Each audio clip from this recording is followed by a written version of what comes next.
Muy bien, buenas noches. El grupo de ingenieros civiles y ambientales de la Escuela Politécnica Nacional tiene el gusto de presentar al doctor ingeniero civil Sebastián Páez Vimos.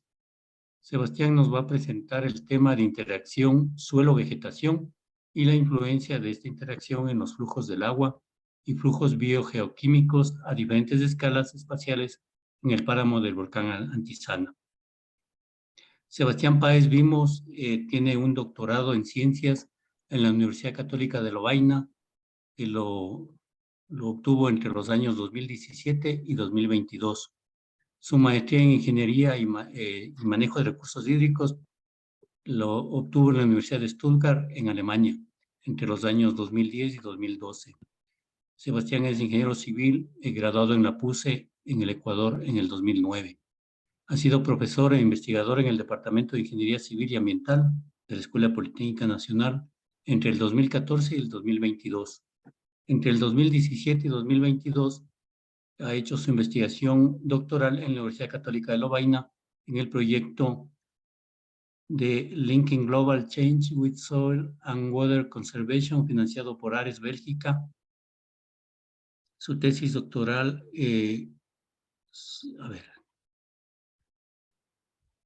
sobre análisis sobre las interacciones de agua, suelo, vegetación y su interacción con flujos de agua y flujos biogeoquímicos en el páramo de la Antisana.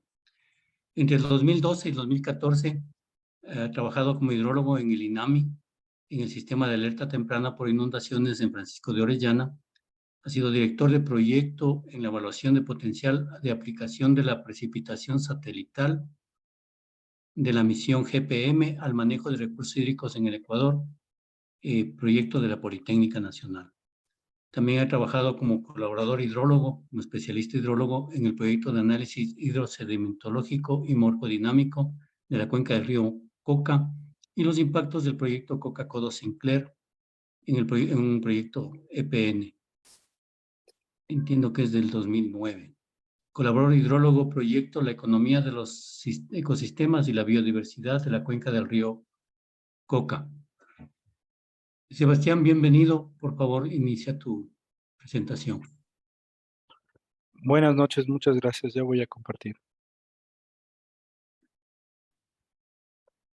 ¿Me podrían confirmar si se está compartiendo bien? Sí, está muy bien. Adelante, Ya, Sebastián. muy bien. Sí, bien está. Gracias.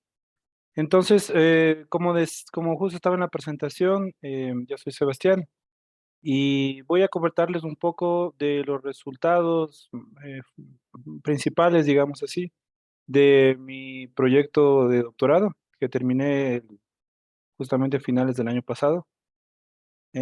Y bueno, esta charla le he puesto como interacciones suelo-vegetación y cuál es la influencia de esa interacción en los flujos de agua y en los flujos biogeoquímicos a diferentes escalas espaciales. Vamos a ver cómo varía esto en el páramo de Antisana, donde fue justamente mi área de estudio. Continuemos. Tengo que disculparme tal vez porque por el tiempo tomé la presentación de la tesis que está en inglés, pero bueno, conmigo yo voy a ir conversando en castellano y que bueno, luego queda alguna consulta por algún término o algo, podemos conversar eso al final, ¿no es cierto? Entonces, solo para darles como un pequeño contexto al inicio, eh, bueno, ahí está el tema de mi tesis doctoral, que es, déjenme ver, le quiero poner ¿dónde está el control? No. Eh, ¿Se puede poner el puntero tal vez? A ver. No le veo.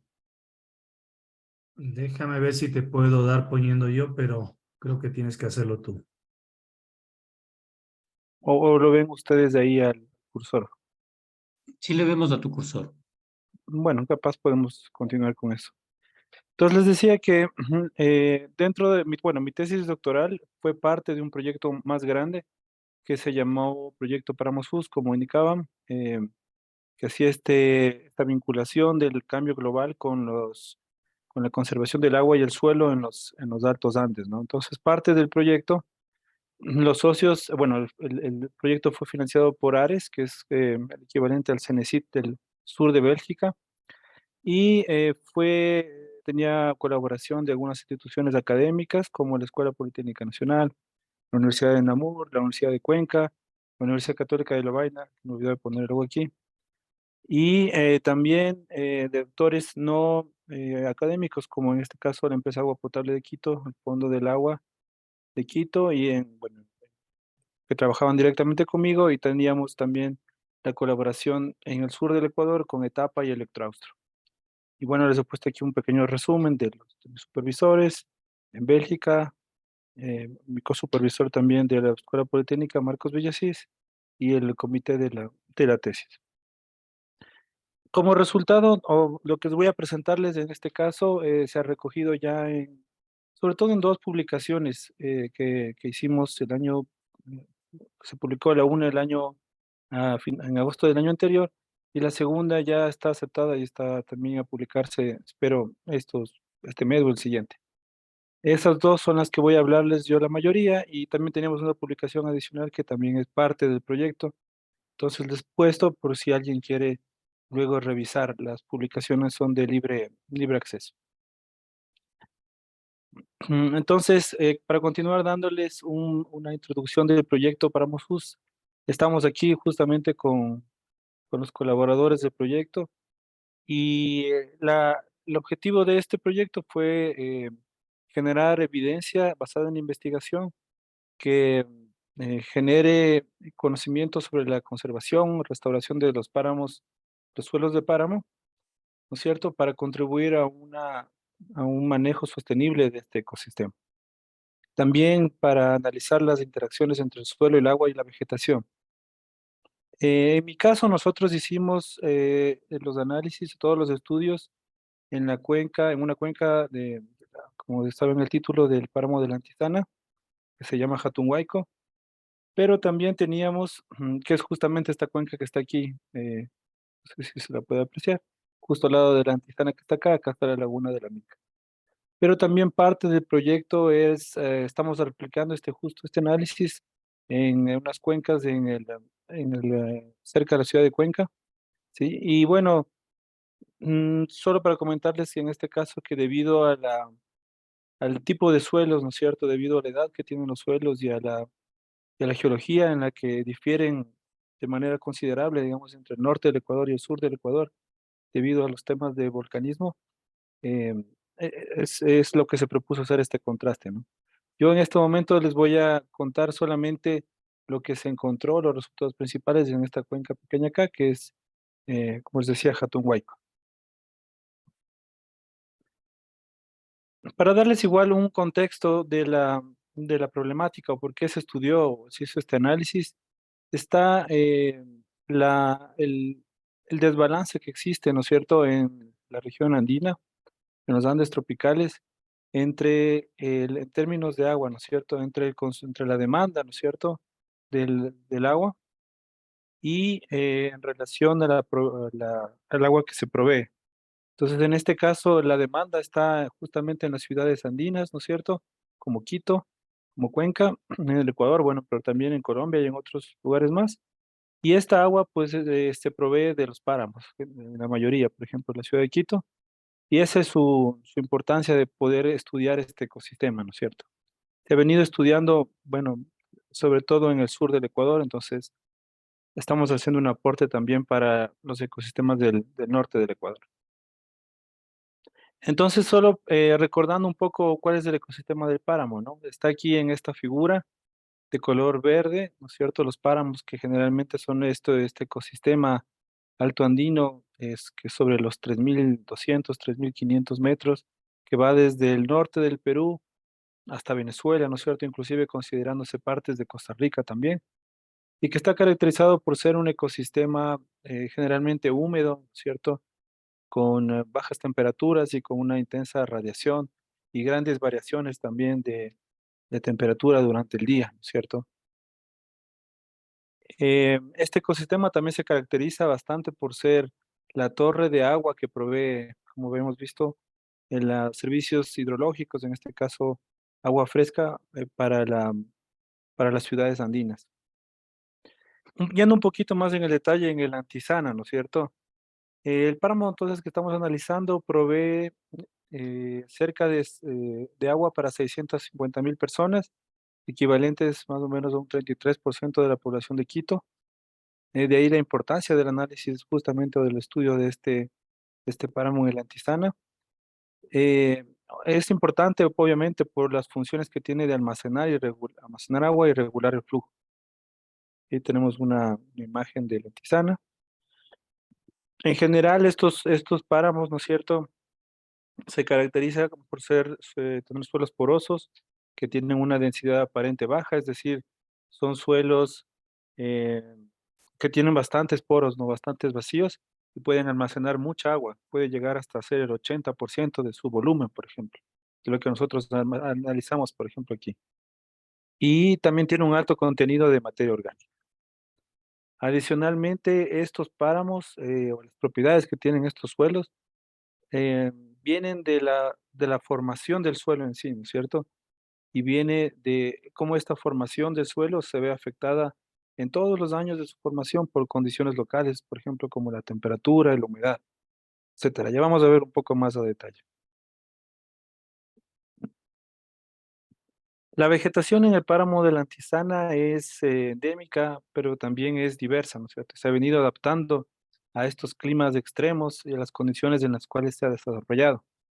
En nuestro caso, vamos a analizar la vegetación, o nuestro páramo está a una altura superior a 4.200 metros, y en esta área hay una codominancia, ¿no es cierto?, entre lo que le llamamos el cushion forming plants o las almohadillas, que les voy a caracterizar, bueno, para lo largo de la presentación de este color verde, y los pajonales, ¿cierto?, que son, que les voy a, están como tosocraces aquí, y le voy a indicar en este color anaranjado a lo largo del texto.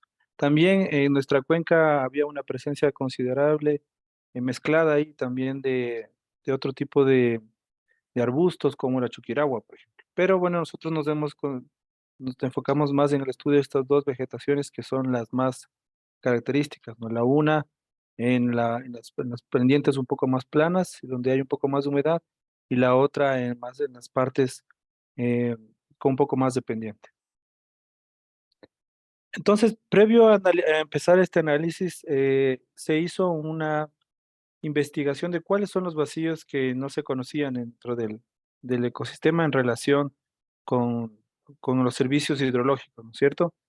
Y se vio, por ejemplo, que había unos vacíos de conocimiento en el tema de la interacción entre la vegetación, el agua y el suelo, y cuál es su relación, por ejemplo, con la calidad del agua o con la regulación del agua.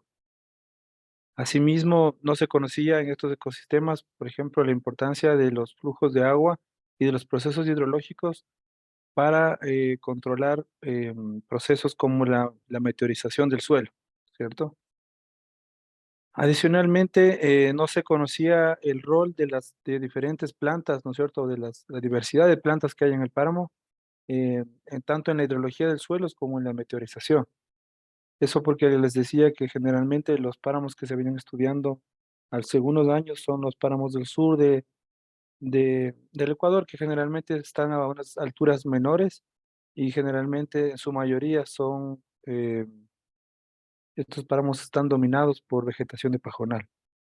Esa es la razón principal, digamos, del enfoque que se ha dado a la vegetación de pajonal. Y también no se había analizado un poco del tema de las dinámicas que tienen los flujos de agua y los solutos, o sea, los elementos disueltos en el agua, en el contexto de las diferentes unidades del paisaje, que vamos a llamar. Ya les vamos a definir un poco más adelante cuáles son estas unidades del paisaje que vamos a analizar. Y como les decía, en este caso, nosotros nos planteamos tres preguntas o tres capítulos, digamos, que son los que tienen mi tesis y los que voy a resumir. A diferentes escalas espaciales, que también vamos a verles poco a poco cada uno de estos términos. Planteamos una pregunta, por ejemplo, a la escala del pedón o a la escala del perfil del suelo, del plot, que le llaman, donde ahí analizamos un poco el tema de los efectos mm, de la vegetación, en los flujos del agua y en la meteorización, ¿no es cierto? Y también cómo está relacionado con las propiedades del suelo. En la escala de toposecuencia hicimos un análisis de la vegetación y cómo la vegetación y la topografía se relacionan con las propiedades hidráulicas del suelo y con su estructura, en este caso la estructura de poros. Y si esta relación entre las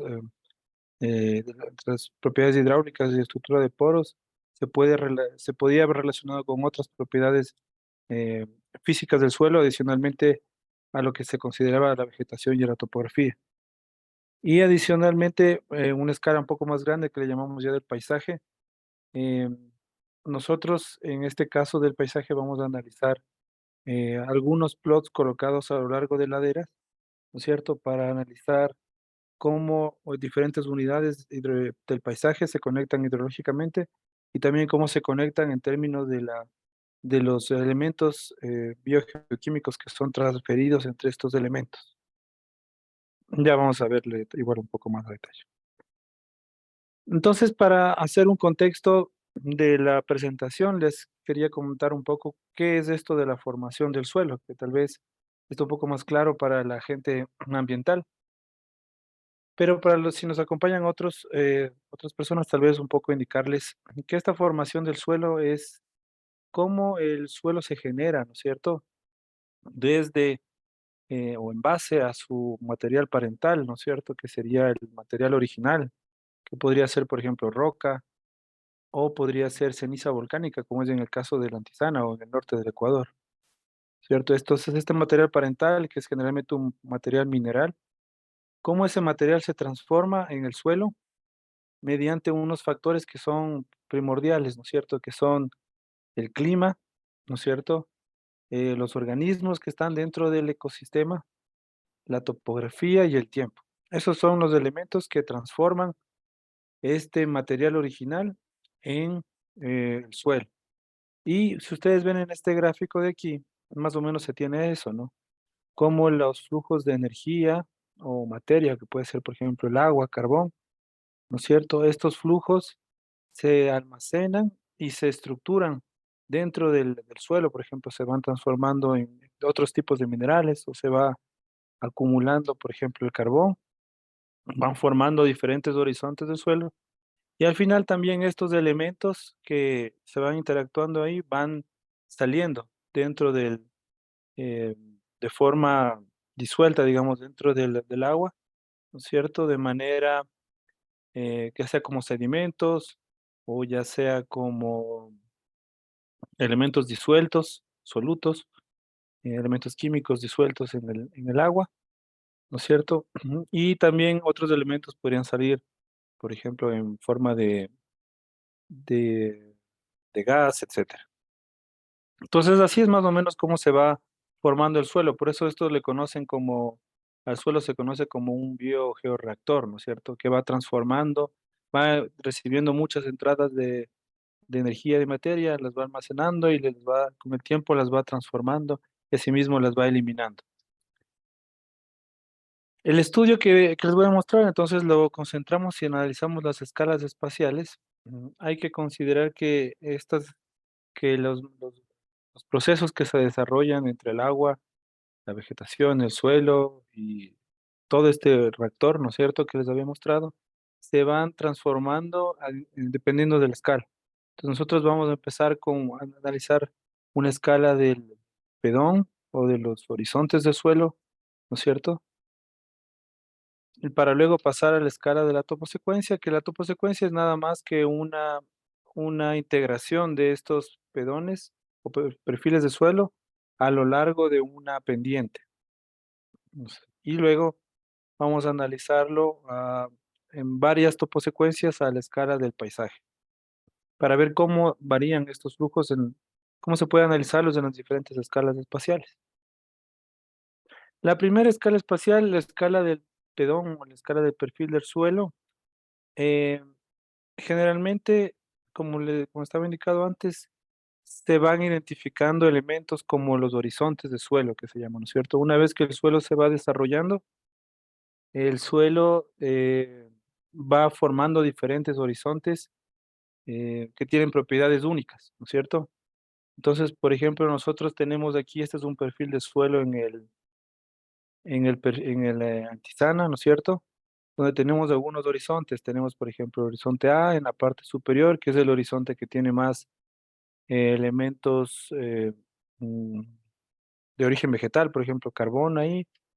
Nosotros tenemos aquí, por ejemplo, otro horizonte que es un horizonte 2A, que este horizonte 2A nos habla más un poco de un horizonte orgánico o digamos con algún material orgánico, pero que ha sido enterrado. Entonces, ¿qué pasó más o menos aquí, no es cierto? Hace más o menos 800 años, según nosotros habíamos podido tomar de la literatura, estaba este suelo con vegetación, ¿no es cierto?, en el Antisana, y hubo una erupción eh, que, bueno, dicen que es la más grande de los últimos 10.000 años, que se había reportado y que cubrió todo este suelo 2A, que era el que estaba originalmente, ¿no es cierto? Y con ceniza, esa fue una explosión del volcán Quilotoa.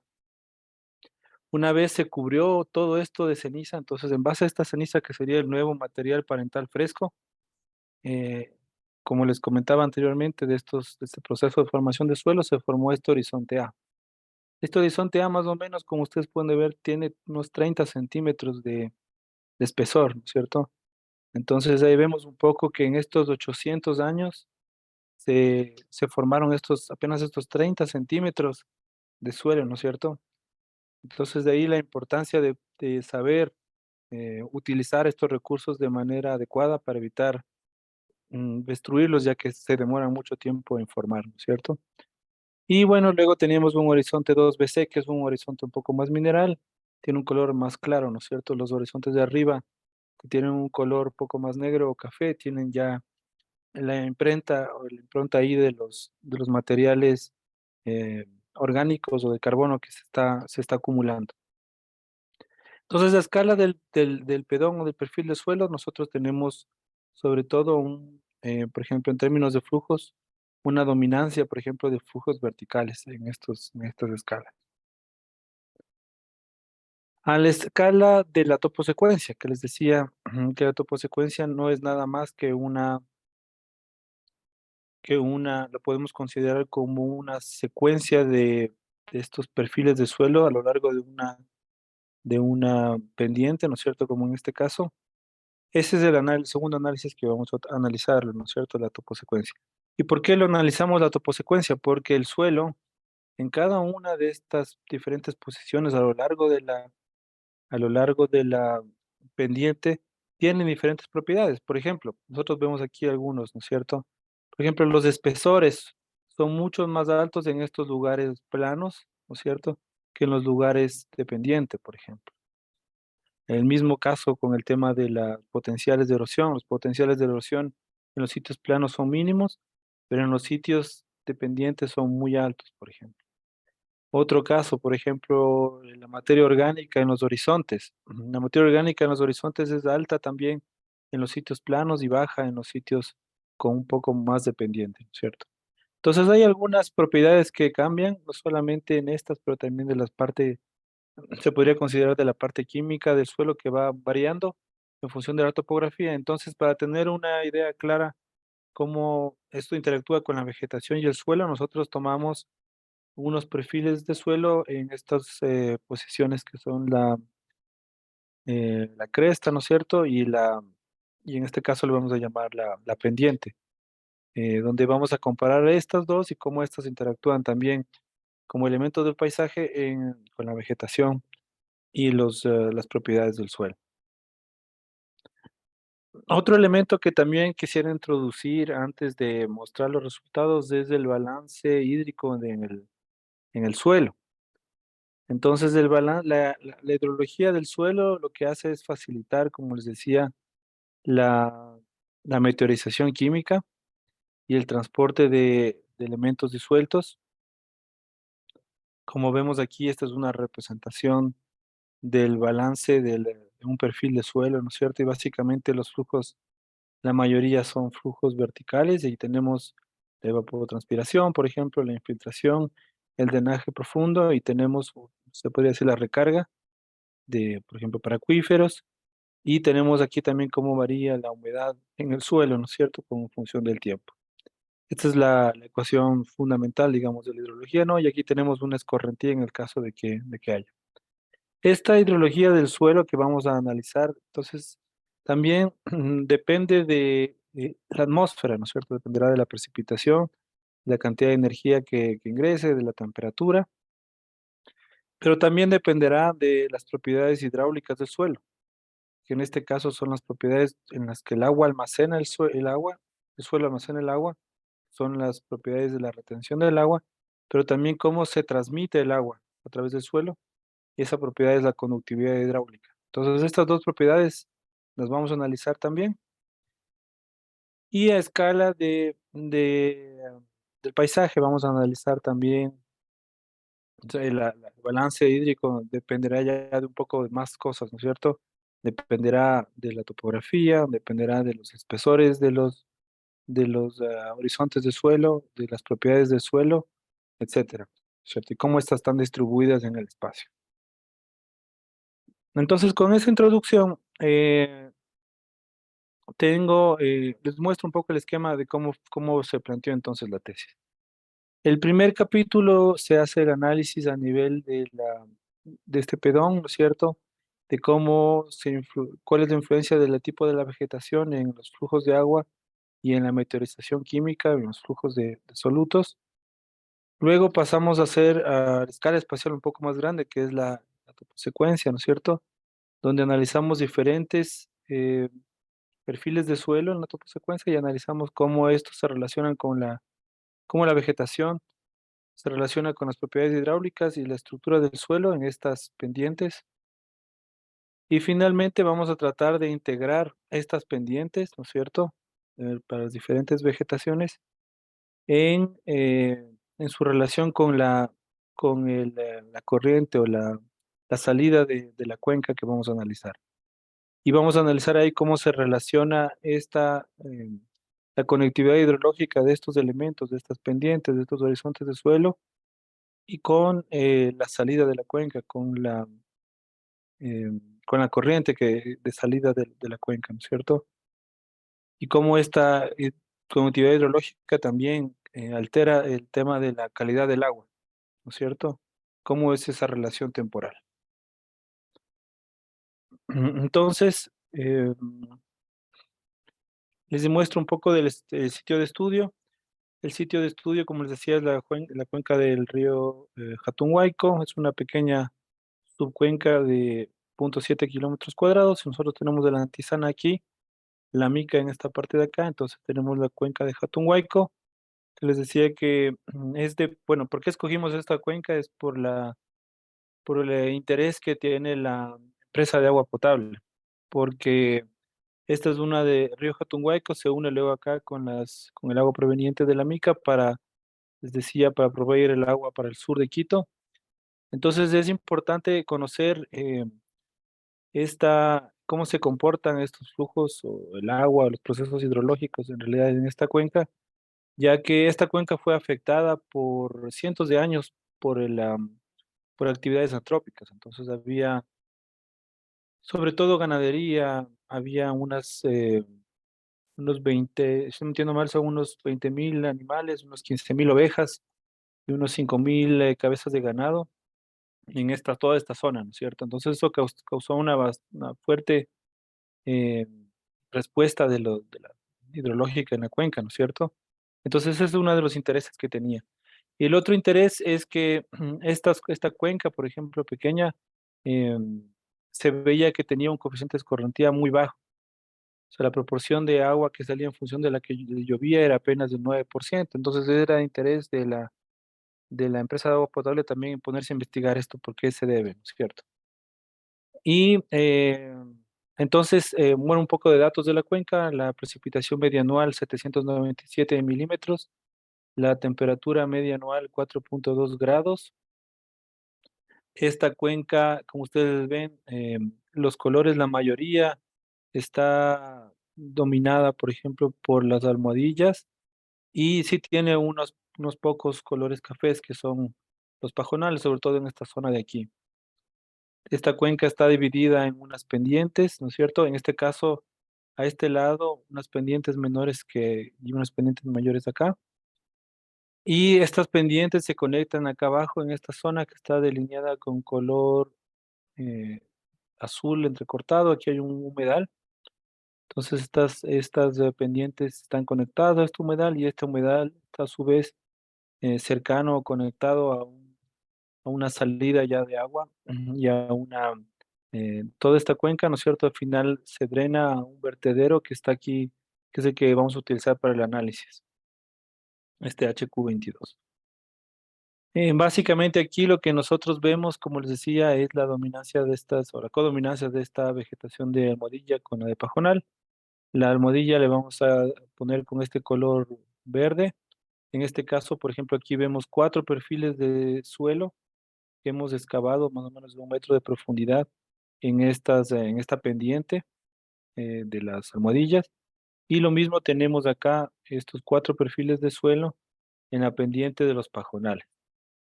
Estos perfiles de suelo, estos 4 perfiles de suelo que son estos cuadrados, se conectan con estos redondos que son unos pozos que igualmente instalamos, unos sensores para medir el nivel del agua en estos pozos, cada uno cercano, un poco más cercano a las toposecuencias que están indicadas aquí. Adicionalmente, aquí se instaló una estación meteorológica que está justo más o menos localizada entre estas ambas toposecuencias. El suelo, bueno, se hizo una investigación, porque como les comentaba, yo soy una de las personas que hizo el doctorado en este proyecto, pero tengo otro colega que también bueno, él es ingeniero ambiental, pero es también de la Politécnica Nacional, y él está terminando justo en este momento ya su doctorado, y él, con datos de él, pudimos ver que se tratan de suelos, bueno, vimos que son suelos profundos, ¿no? Según la literatura o de otras quebradas que estaban cercanas, se veía que son unos suelos que pueden llegar a tener unos 5 o 7 metros, y los suelos que están, los horizontes que están más arriba, veíamos que son unos suelos vítricos, andosol. Andosol es el típico suelo digamos, del páramo que tiene la acumulación de materia orgánica debido a la baja temperatura eh, del ecosistema. Y vítrico se refiere a que es un suelo poco desarrollado, ¿sí? Porque como les decía, por ejemplo, los suelos del primer horizonte A que habíamos visto son apenas 800 años que términos geológicos de las formaciones de suelo son tiempos bien cortos. Entonces es un suelo que recién está empezando su formación y que tiene todavía material que está meteorizándose cada vez que está en contacto con agua.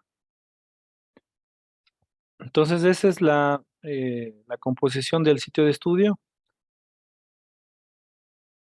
En la siguiente, les iba a indicar que, bueno, esta toposecuencia de la almohadilla, vamos a verle en la siguiente diapositiva, en un corte, ¿no es cierto? ¿Cómo está, no es la toposecuencia de la almohadilla? Es bueno, tiene la misma conformación de los instrumentos que están instalados también en la toposecuencia del pajonal, pero voy a mostrarles solo esta nada más. Entonces tenemos los diferentes perfiles de suelo. Tenemos un perfil de suelo UP y UP, o y UP y UR, que en este caso son los que están en la parte de arriba, ¿no es cierto? Por inglés UP. Tenemos otros que están en perfiles que están en el medio, que le llamamos middle, y unos que están un poco más abajo, que le llamamos low. Vemos aquí los diferentes horizontes que encontramos, que hemos visto: el horizonte A, 2A, 2BC, 3BC. Y acá abajo vemos el pozo que habíamos cavado para medir el nivel freático, ¿no es cierto? Y aquí está localizado en el humedal que les decía que está en la parte de abajo.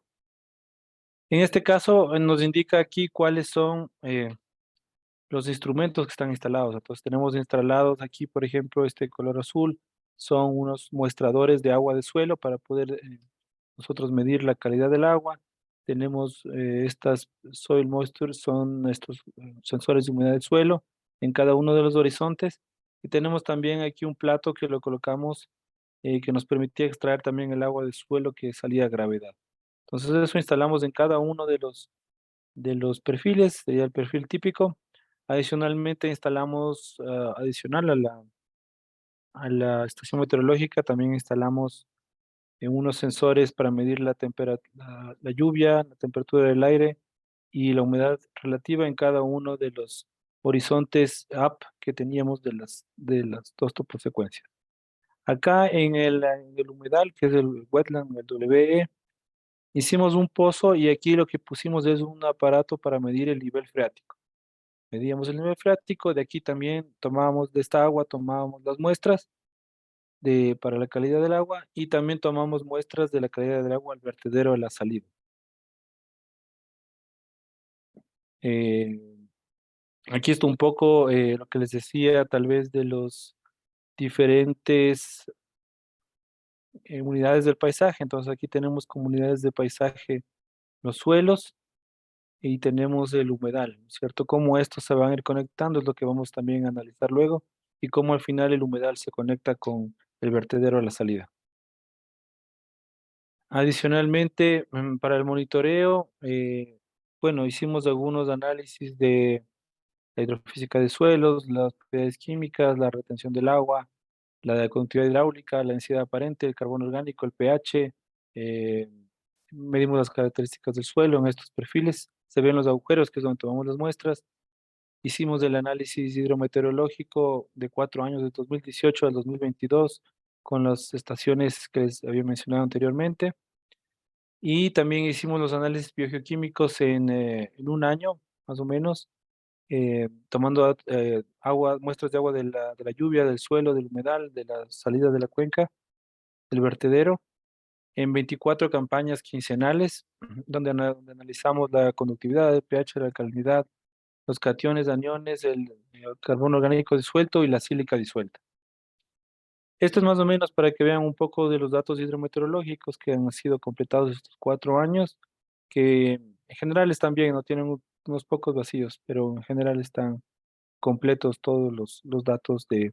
Estos son cada uno de los perfiles de suelo que tomamos de información y aquí están también los niveles freáticos y el caudal al final de la cuenca. Bueno, estuvo un daño, porque este vertedero ese vertedero es propiedad de FONAC. Entonces tuvo un daño, pero se lo arregló al final. Entonces, ahora sí, para indicarles los primeros resultados, para indicarles el primer capítulo que está relacionado con el tema del pedón y las propiedades, perfiles de suelo. Entonces, investigamos en estos perfiles de suelo el balance hídrico y los flujos de solutos entre diferentes tipos de vegetación, la almohadilla y el pajonal. Estos tenían 1 metro de profundidad y estaban localizados, o los que analizamos para este primer caso, estaban localizados en la cresta. Entonces, con eso nosotros podíamos asumir que la mayoría de flujos se iba a dar en el sentido vertical. Esto hicimos unas simulaciones de los procesos hidrológicos con el modelo Hydrus y también hicimos están aquí, tomamos muestras de las concentraciones de en este caso de los lisímetros, tomamos las muestras de agua para la calidad que están aquí instalados en estos círculos, y también la humedad del suelo que están aquí, bueno, aquí están los sensores de humedad que les había indicado anteriormente. Se analizó eso por 2.3 años y los solutos de manera quincenal por 1 año. Se analizaron también la variación vertical, ¿no es cierto?, de las propiedades hidrofísicas y químicas y las raíces. Como resultados de esta primera parte, unos resultados interesantes, vimos que había una mayor evapotranspiración en la almohadilla, como está en esta línea, esas líneas de color verde, ¿no es cierto? Aquí está la evapotranspiración diaria en milímetros por día, y aquí está el acumulado, que sería esta línea entrecortada. Estos están por 2.3 años, como les decía, y vemos cómo la evapotranspiración es 1.7 veces mayor en la almohadilla que en el pajonal. A su vez, eso se traduce en que hay una menor infiltración de la almohadilla y también una menor drenaje profundo, que podría ser, por ejemplo, la recarga de acuíferos, ¿no es cierto? Es menor por en la vegetación de almohadilla. Por ejemplo, como vemos aquí está el drenaje profundo, está de milímetros por día igual, y aquí está la acumulada, ¿no es cierto? Que son estas líneas. Entonces vemos que en el caso del drenaje, el drenaje es mucho mayor, 3 veces mayor en el pajonal con respecto a la almohadilla, ¿cierto? Entonces, la relación es que más agua se está evapotranspirando de la almohadilla con relación al pajonal.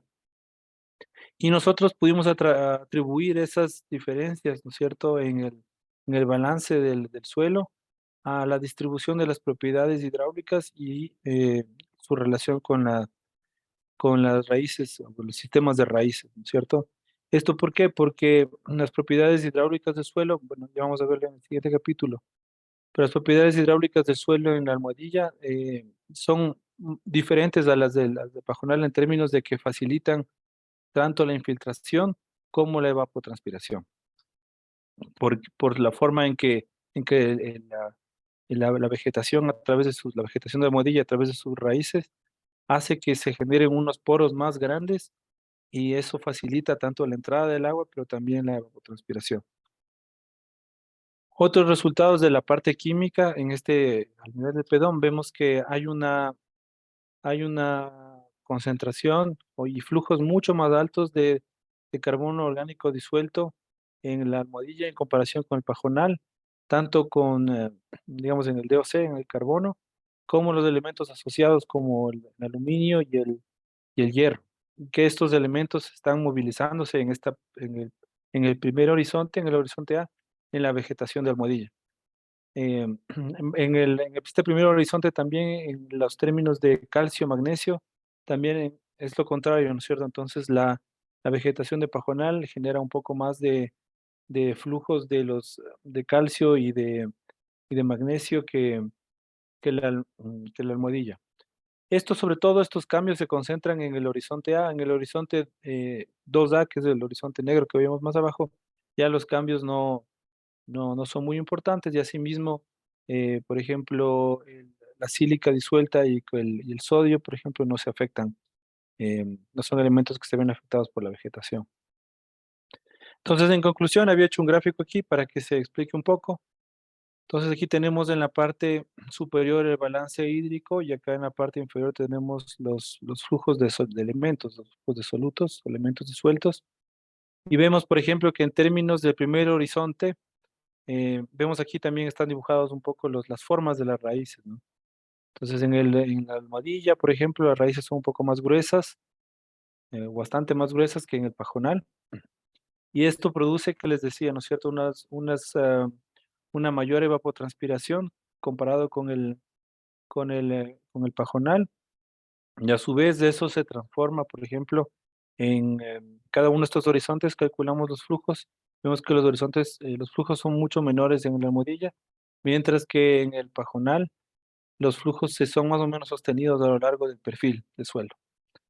Y en términos de los solutos, vemos que también el DOC, por ejemplo, es mucho mayor bajo las almohadillas que con el pajonal.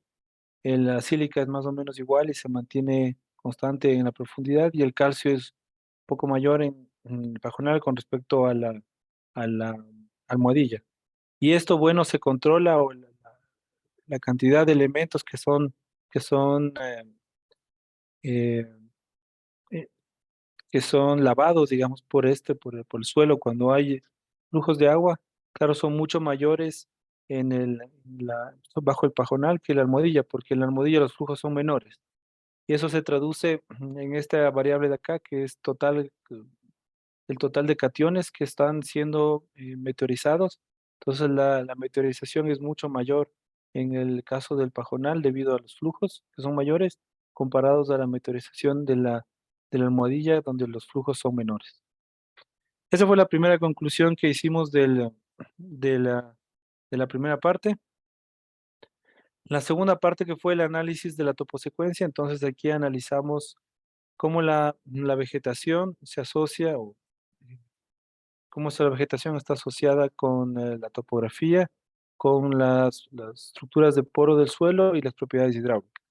Igual analizamos las dos vegetaciones, pero en este caso, como está en el gráfico de acá, incluimos las posiciones topográficas. Entonces analizamos también las posiciones de cresta que estarían acá cerca de la divisoria, ¿no es cierto? Y las que están en la ladera, que serían estas dos. Y tratamos de explicar las diferencias también asociando a otras propiedades del suelo y a las raíces. Medimos en este caso 8 perfiles de suelo a detalle cada 10 centímetros. Como está aquí, estas son las muestras inalteradas que se tomó. Se tomaron 216 muestras en total y analizamos en el laboratorio la retención del agua, la densidad aparente, la textura del suelo, el carbono orgánico, y también en el campo realizamos pruebas, 93 pruebas de conductividad hidráulica saturada para ver cómo se transmite el agua entre estos diferentes horizontes. Los resultados nos indicaron que la conductividad hidráulica saturada en la almohadilla, que es este gráfico de acá, en el horizonte A, ¿cierto? El horizonte más cercano a la superficie, son de 4 a 12 veces mayores, ¿no es cierto? Comparados con el pajonal. Cuando yo estaba haciendo los ensayos en el campo, era increíble la cantidad de agua que se infiltraban en estas almohadillas. Em, Casi se me queda sin agua el aparato que estaba utilizando para hacer las mediciones de la conductividad. Entonces, en el horizonte A hay una diferencia considerable y esta también está asociada con una mayor retención en los suelos, retención de agua en los suelos de la almohadilla, que están indicados aquí en el horizonte, sobre todo en el horizonte A, pero en la parte superior del horizonte A, porque hemos tomado dos, una ahí y otra un poco más abajito. En el horizonte A tomamos dos muestras. Y, por ejemplo, aquí vemos, ¿no es cierto?, que el volumen de agua que contiene, que puede contener el suelo, por ejemplo, en los horizontes em, superficiales es casi 75%, ¿no? Que es más de 75%, que es un valor bien alto. Y también vimos que esta cantidad mayor de retención, ¿no es cierto?, y la conductividad hidráulica saturada estaba relacionada con la menor densidad aparente, o sea que hay más espacios, ¿no es cierto?, espacios de poros de aire en el suelo, y eso también lo relacionamos al tamaño de las raíces en la almohadilla, porque en la almohadilla los tamaños de raíces eran considerablemente más grandes que en el pajonal. Estamos hablando de, puede ser unos 1 a 3 centímetros los tamaños de las almohadillas, cuando en el pajonal eran apenas de milímetros. Entonces, bueno, se ha visto en la literatura que hay esta posibilidad de que las raíces puedan crear estos poros más grandes que a su vez se reflejan en conductividad hidráulica más grande y también en retenciones más grandes. Y eso, obviamente, también en función de la vegetación va a ir cambiando. Mientras vamos yendo a la profundidad del suelo, entonces van a ir reduciéndose las diferencias entre las vegetaciones. Entonces, para los horizontes más profundos, los cambios o las diferencias en la retención del suelo y la conductividad hidráulica saturada son mínimos. Y adicionalmente vimos lo que les decía, que las distribuciones de poros y los poros, sobre todo más grandes que habían en la estructura del suelo, fueron mucho mayores en la almohadilla que en el pajonal. Em, entonces, finalmente, las conclusiones de este capítulo nos indicaban que las propiedades hidráulicas del suelo y la estructura de poros variaban en la vegetación en el horizonte A y que esa se relacionaba a macroporos que habían sido introducidos por las raíces y también a la mayor cantidad de carbono orgánico en el suelo. Vimos también de una manera interesante que la topografía no tenía ningún efecto en las propiedades del suelo, que eso sería interesante, por ejemplo, porque nos permite conocer que en la escala espacial, siempre y cuando se mantiene la distribución de las pendientes, no habría mucho problema, por ejemplo, en extrapolar esa información. Y vimos también un poco de qué es lo que podría pasar o cuáles son las implicaciones de estos efectos de la vegetación, y veíamos entonces que la alta retención puede aumentar la reserva de agua para las plantas, ¿no es cierto? Y también hacer una reserva para durante eventos de lluvia. Y también veíamos que esta gran infiltración podría aumentar la capacidad de gran conductividad hidráulica saturada, puede aumentar la capacidad de infiltración en el suelo, como vimos en el capítulo anterior. Y finalmente, en la escala del paisaje, entonces analizamos las unidades del suelo, que decía cómo están las unidades del paisaje, que decíamos cómo el suelo y la vegetación, en este caso, así, cómo el suelo organizado en los horizontes de suelo organizados en las diferentes toposecuencias se conectan con el humedal y cómo este humedal a su vez se conecta con el vertedero. Aquí vemos, por ejemplo, un mapa de pendientes que hicimos un levantamiento a detalle y vemos, por ejemplo, ¿no? Una área de drenaje aquí con unas pendientes súper altas, que es la que se relaciona el humedal con, con la salida de la cuenca. Entonces tratamos de explorar cuáles son esos procesos que están detrás o qué es lo más importante, que sería el resumen que les voy a dar acá.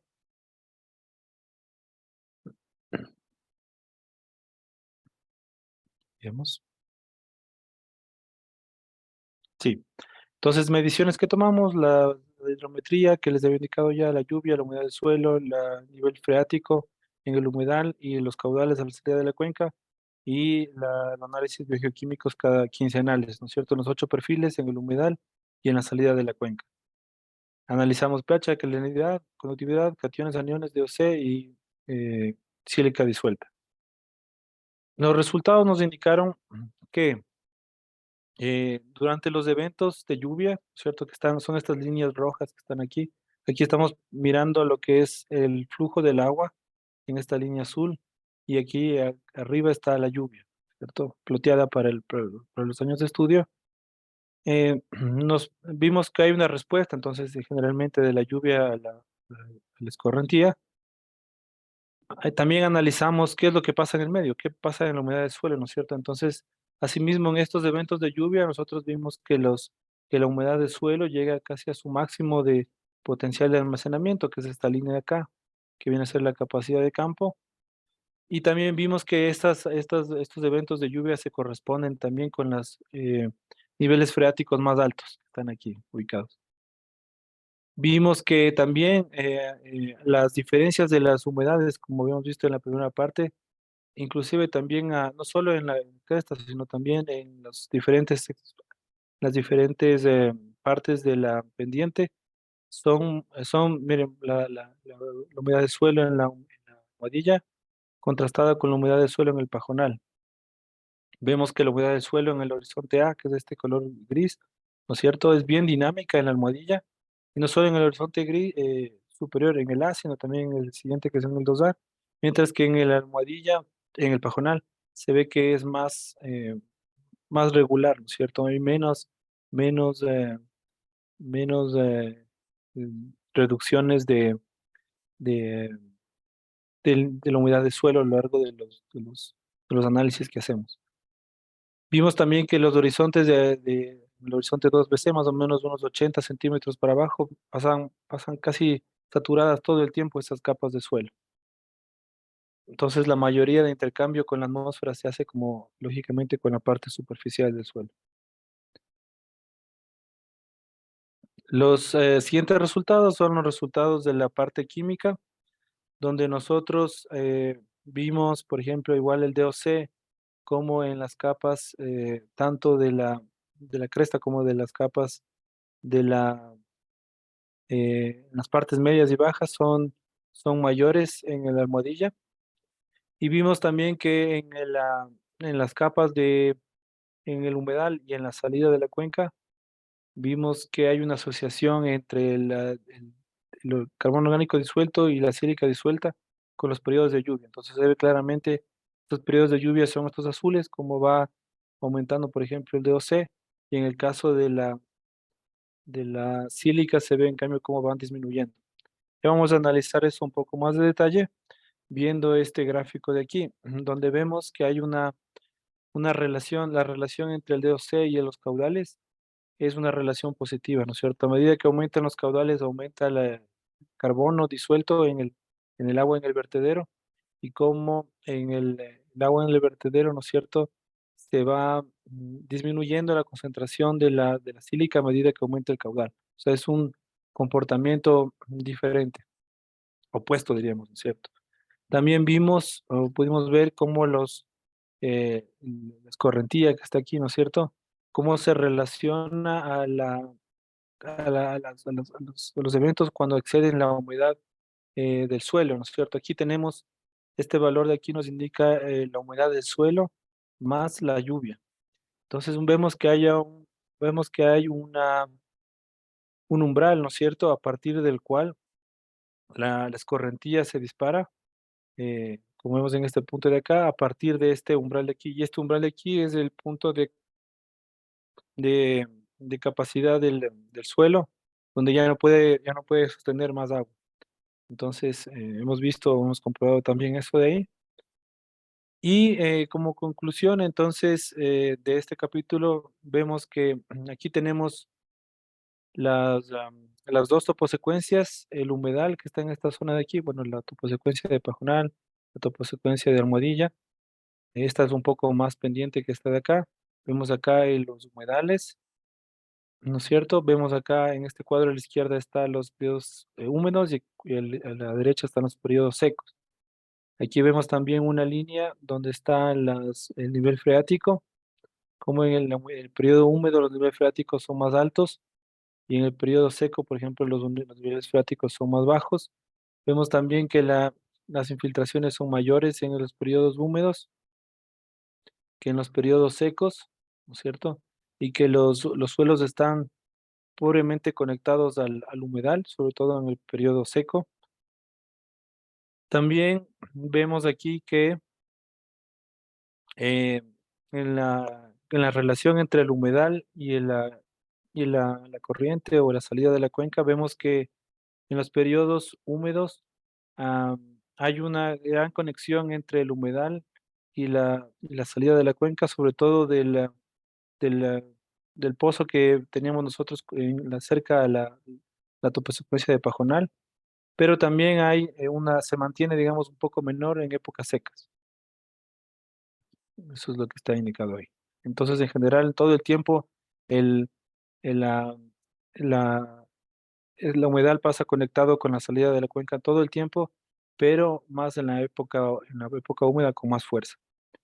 Esto también se traduce en términos de los elementos biogeoquímicos que están disueltos tanto en el humedal como en la salida de la cuenca, donde vemos que, por ejemplo, en las épocas húmedas, los elementos de carbono orgánico disuelto son mucho mayores, ¿no es cierto?, en los que salen en la corriente de la cuenca, mientras que los elementos disueltos, por ejemplo, como la sílica disuelta, son mucho menores.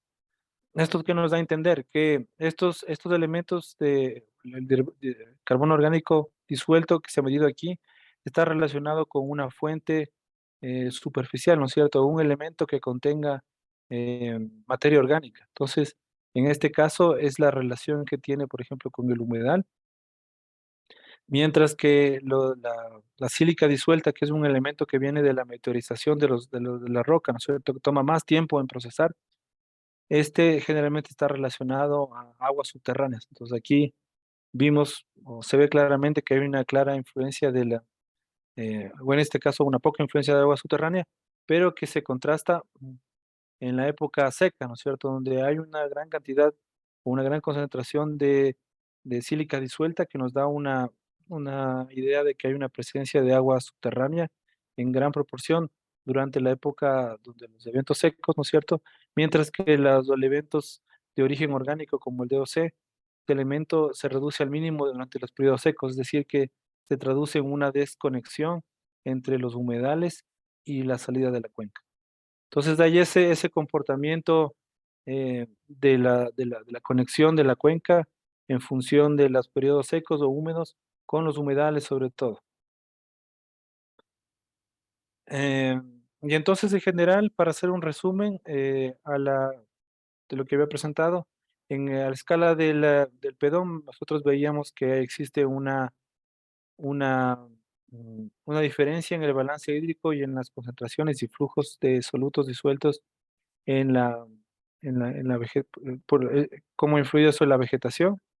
Vimos también que eso lo atribuimos a las propiedades del suelo en la capa A, sobre todo por el efecto de las raíces. Y también vimos que la mayor cantidad de flujos, ¿no es cierto?, de agua están relacionados a la mayor meteorización reflejada por los cationes en el pajonal. Vimos también a la escala de toposecuencia que la estructura de poros del suelo y las propiedades hidráulicas variaron sobre todo en el horizonte A y no fueron afectadas por la topografía, sino solo por la vegetación. Y que estos estaban asociados con unas raíces, sistema de raíces más grueso en la almohadilla. Y también por el carbono orgánico disuelto mayor en la almohadilla. Y finalmente, a nivel del paisaje, vimos cómo los elementos del DOC, el aluminio, se exportaban en la época seca, en la época húmeda, perdón, indicando la conexión de, de los flujos biogeoquímicos a nivel subsuperficial, pero no profundo, ¿cierto? Subsuperficial, pero cercano. Mientras que en la época seca, veíamos unas mayores concentraciones em, de, de sílica disuelta y de bicarbonato, por ejemplo, que se asocian a contribuciones más profundas. Una de las publicaciones pequeñitas que les puse ahí, también nosotros comprobamos lo mismo con otros colegas de la Universidad de Cuenca, pero mediante el uso de isótopos estables de agua, que también está todo interrelacionado. Entonces, de esto, ¿cómo se puede hacer contribuciones de esta tesis al manejo, en este caso para el fondo del agua y el empresa de agua potable? Primero se generó una base de datos de línea base, que no existía sobre todo en términos de la vegetación de almohadilla, que no se conocía cuáles son tanto las propiedades físicas y químicas del suelo como del agua. Se vio que había una considerable mayor carbono orgánico disuelto bajo la vegetación de almohadilla en el horizonte superficial. Vimos que ese DOC se puede exportar también en las épocas secas debido a la conectividad hidrológica del paisaje. Esto nos da a pensar también que los cambios en la vegetación pueden tener un gran impacto en el funcionamiento del ecosistema, por lo que hay que tener cuidado cómo se maneja la vegetación. Y también lo que nos muestra que es que ahí existe una gran eh, variación espacial eh, en términos de vegetación, pero también de geología que la encontramos en la cuenca. Y las perspectivas que teníamos en este caso que se puede hacer, se puede continuar analizando para el futuro, puede ser, por ejemplo, analizar otras vegetaciones nativas, por ejemplo, como la chuquiragua que está aquí en esta fotografía, que es de nuestra misma cuenca. Hacer una evaluación de actividades de restauración, que se están haciendo ya algunas, pero hacer una evaluación en términos de la cantidad y la cantidad de agua o de flujo que tienen estas actividades. Analizar, por ejemplo, el efecto de la geología. Cuando queremos extrapolar estos resultados es importante analizar eh, la diferente geología y los espesores de suelo que pueden juegan un papel importante tanto en la generación de flujos de agua como flujos biogeoquímicos y analizar un poco más la retención de agua en el suelo, eh, eh, la curva de retención de agua en el suelo entre el campo y el laboratorio. Esos serían lo que les podría compartir al respecto.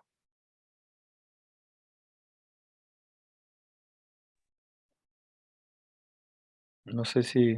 Muchas gracias, Sebastián. Por favor, si le dejas de compartir. Sí. Mm, ya. Muy bien. Entonces vamos a empezar el conversatorio. Por favor, los que quieran participar con sus preguntas lo pueden hacer a través del chat directamente, levantando la mano y con toda libertad, por favor.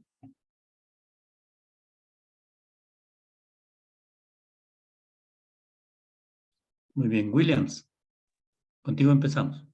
Hola, muy buenas noches. Saludos, Sebastián, qué bueno verte ya, que has culminado tu tesis doctoral. Sí, Felicidades. muchas gracias. Excelente trabajo, con gran detalle, con una cantidad de datos bien interesantes para la interpretación del bioma páramo y la importancia, como bien lo señalaste, que tiene este ecosistema en la producción de agua y en los servicios ecosistémicos que ofrece. Sin embargo, fíjate, Sebastián, trabajaste en una cuenca bastante pequeñita, tu área de trabajo, lo que veo que, por ende, dificultó un poco a sectorizar en términos de unidades geomorfológicas y por eso más bien te fuiste a unidades, vamos a decir, de microrrelieve, topográficas, ¿no? Y esas unidades topográficas las utilizaste como una de las escalas de observación, además de la toposecuencia, pero me llamaba la atención porque yo decía, bueno, prácticamente ambas escalas de observación se solapan, ¿sí? A lo largo de las mismas toposecuencias que utilizaste, allí mismo en esa secuencia ubicaste la escala de observación que llamaste fisiográfica o unidades fisiográficas, ¿no? Pero que en realidad son más bien posiciones topográficas. ¿Cuál es la diferencia más significativa en ambas escalas de observación por esta cuestión que veo que se solapan? No sé si más bien cuando hablas de la toposecuencia es más bien para referirte a la movilidad de agua, vamos a decirlo así, entre comillas, horizontal, pero que en realidad se está moviendo a lo largo de una pendiente. Y en la otra escala que has llamado de posiciones topográficas, tiene más bien con esa movilidad vertical de la que hablaba. ¿Se refiere fundamentalmente a eso? ¿O cuál es la diferencia fundamental en ambas escalas de observación? Gracias por la pregunta. La idea justamente era hacer la integración entre las diferentes escalas. Partir con este enfoque que le llaman bottom-up, que es como conocer un poco nosotros empezamos a hacer el estudio desde el horizonte de suelo, desde la escala más pequeñita, para expandirnos al perfil, al pedón, ¿no es cierto? Y luego hacer los análisis de los pedones en diferentes posiciones topográficas, como tú bien lo indicas. Se lo planteó así, un poco para primero tener un control de la vegetación, ¿no es cierto? Que era lo que les interesaba en este caso al fondo del agua, porque una de las características que les mencionaba al inicio es que los páramos del norte del Ecuador, ¿no es cierto? Como nosotros tenemos volcanes, entonces esos páramos son más altos, son lo que le llaman superpáramo. Entonces de ahí la vegetación empieza a cambiar un poco y se empiezan a mezclar los tipos de vegetación, porque hay ciertas vegetaciones que son pioneras, tratan de ocupar lugares, como en la Almohadilla, por ejemplo. Entonces, no se tenía información de eso, entonces la idea o lo que nosotros trabajamos en el diseño experimental de la mano con la empresa de agua, entonces la idea era justamente considerar la vegetación como un elemento que nos permita hacer el control. Entonces, esa fue una de las condiciones fundamentales y por eso se empezó a hacer por la escala del pedón de suelo, que sería la que podíamos controlarla casi totalmente, digamos así, ¿no es cierto? Eh, que es la que nos permitió ver el tema este de las diferencias de los flujos de agua y flujos de biogeoquímicos. De ahí nosotros expandimos, decidimos hacerlo en la pendiente también, hacer todas las instalaciones iguales. Claro, pero como tú dices, es el mismo sistema, ¿no es cierto? El mismo perfil de suelo, porque la idea de nosotros era también, bueno, también se puede hacer eso en el futuro, tal vez, tratar de estimar los flujos, pero en esta pendiente, pero ahí serían unos flujos en dos dimensiones, ¿no es cierto? Porque no sería solamente en una dimensión. Entonces ahí se complicaba un poco el análisis y Ya. por eso lo dejamos así.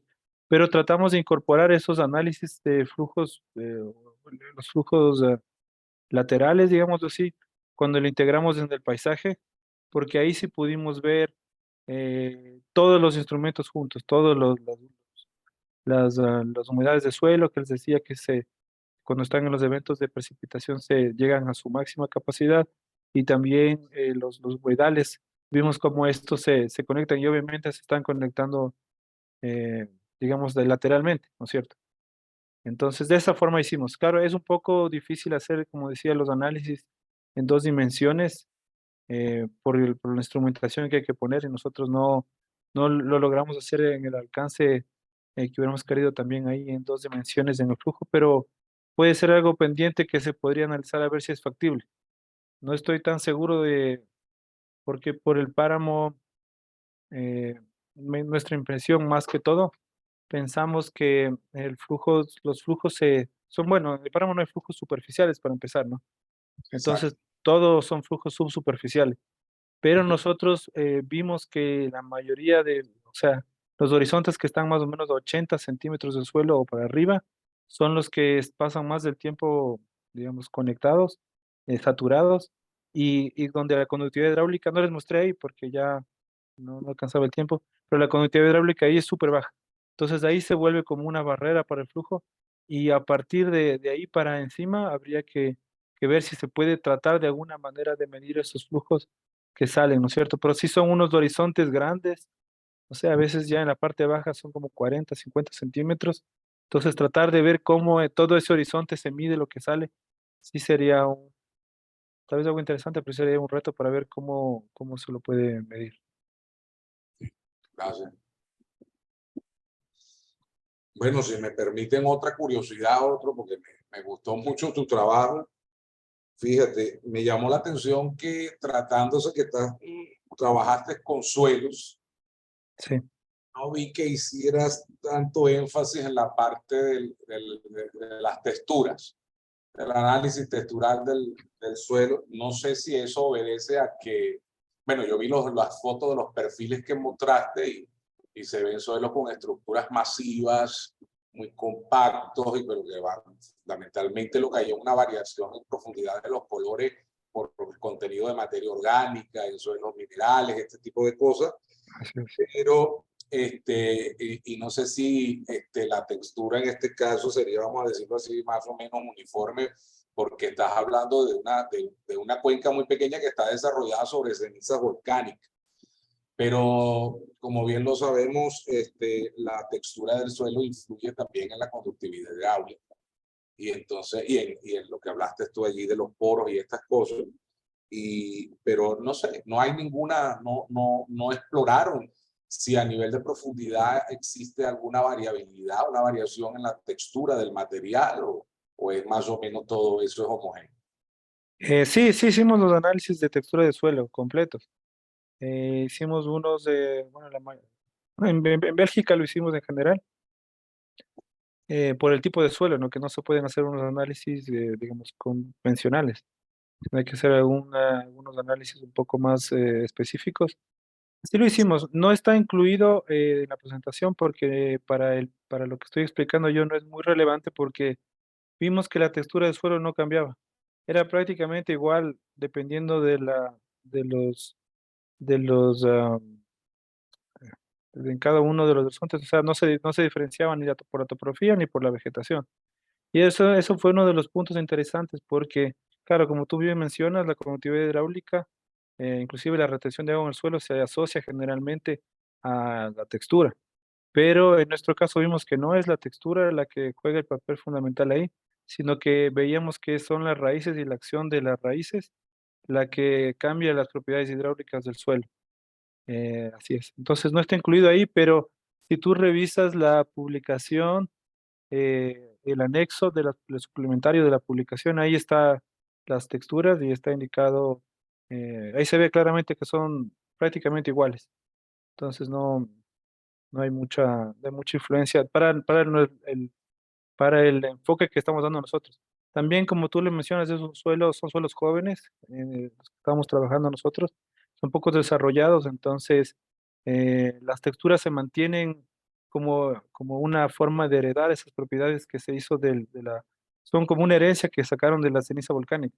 Entonces, más o menos eso se mantiene y es intacto para toda la cuenca. Y esa fue otra de las cosas interesantes, que las propiedades se mantuvieron más o menos homogéneas, no importaba la topografía, ¿no es cierto? Entonces, creo que ahí el efecto de la vegetación fue más importante y por eso no consideramos de incluirle, y tampoco en esta presentación cortita, la, en este caso, la textura. Gracias por la pregunta, sí, fue muy interesante. Gracias, Williams. Por favor. Eva, por favor.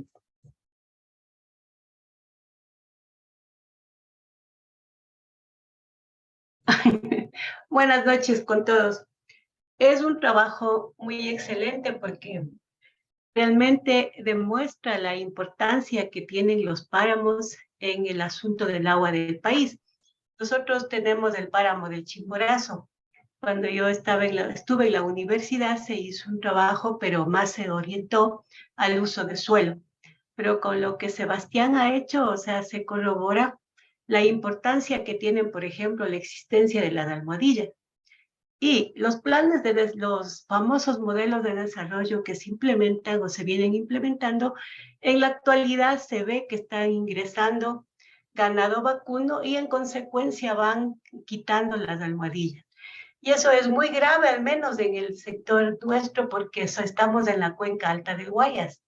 Y el agua que se genera en los páramos que está aquí en la provincia de Bolívar, parte de Tungurahua, es un agua que realmente sirve para esta cuenca famosa del Guayas, que es una cuenca muy importante, y muchas investigaciones ya de los compañeros de la ESPOL. Ellos hablan de que si continúa el deterioro, en algún momento el río Guayas realmente se convertirá, ellos hablan de que prácticamente en unas aguas súper contaminadas y que el problema viene desde la cuenca alta, donde no se tiene prácticamente un control. El estudio que hicimos fue realmente el uso de suelo, el cambio de uso de suelo que se viene generando ya desde hace mucho tiempo atrás. Ya no son solamente las ovejas, ahora es también ganado.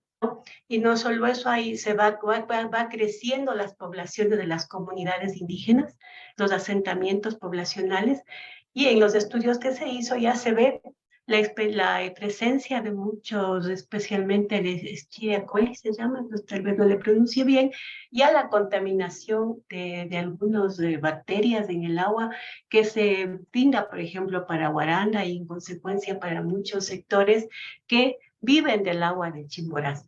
Entonces, me parece que este tipo de estudios realmente deberían ser más difundidos. Bueno, a nivel nuestro ya está, pero a nivel realmente del Ministerio de Salud, de los ministerios que, que son competentes para este caso, que es realmente una voz de alarma y es una alarma ya basada ya en evidencia científica sobre la importancia de conservar los páramos aquí en el Ecuador y sobre todo la importancia que tiene lo que quedó de vegetación, ¿no? Hay que recordar que una vez que vinieron los españoles, prácticamente arrasaron con el resto de vegetación que existía, ¿no? Entonces, por lo menos nos quedaron los pajonales y las almohadillas y, bueno, alguna otra vegetación que es muy bonita y que realmente eso es lo que tenemos que nosotros realmente presentar esto, porque caso contrario ya en el mundo mismo ya se habla de que en un momento dado estaremos en guerra, ya no solamente las mafias, sino también por el agua. Eso sería. Y felicitándole nuevamente, Sebastián, un excelente trabajo. Gracias. Gracias, Eva. Me parece súper interesante tu comentario. Es verdad. De hecho, ese es uno de los temas de la importancia del páramo, bueno, que se ha visto, por la cual, por ejemplo, la empresa de agua potable y el Fondo del Agua han comprado las áreas donde se generan los flujos, sobre todo. Yo hice el estudio, por ejemplo, es una área propiedad privada, a ver, no sé cómo decirle, pero es propiedad de la empresa de agua potable. Entonces, en esas áreas también hubo el tema este de del ganado y demás que les comentaba, pero ya desde el 2011 se eliminó todo eso. Ahora, para otras áreas, claro, sería, o sea, ya hay, como usted dice, ¿no es cierto? Ya hay evidencia científica del efecto que tienen eh, estos diferentes usos de suelo, ¿no es cierto? Que la ganadería, como la agricultura, en los suelos de páramo. Porque generalmente a veces la gente, por desconocimiento más, como yo les decía, estos suelos se demoran cientos de años en generarse, ¿no? Como en nuestro caso de la Antisana, 30 centímetros, 800 años. Y a veces, por ejemplo, la gente mete ahí tractores y demás, genera erosión y ese suelo todo se lava y prácticamente destruyen el suelo y destruyen su forma de vida por querer hacer mejor. Entonces sí se necesitaría un poco de, no sé, sí, que alguna institución que se encargue de esto tienda, no sé si inclusive a nivel de los gobiernos provinciales, cantonales, pongan límites estas áreas, ¿no? Y establezcan ya áreas de conservación hídrica que sean las que, las que sean protegidas para evitar la contaminación, porque son las fundamentales para el consumo humano. Si no, como se menciona, no, eso no, para un futuro no es posible ya recuperarlo. O sea, no es que hoy daño y mañana me pongo, lo arreglo, no, eso no funciona así en el suelo. En formarse el suelo se demora cientos de años y es que una vez que ya que se lo, que se dañaron, se cambiaron las propiedades naturales, va a ser bien difícil, si no imposible recuperar a las condiciones que estaban inicialmente. Así es. Muchas gracias. Gracias, Eva. ¿Alguna otra persona?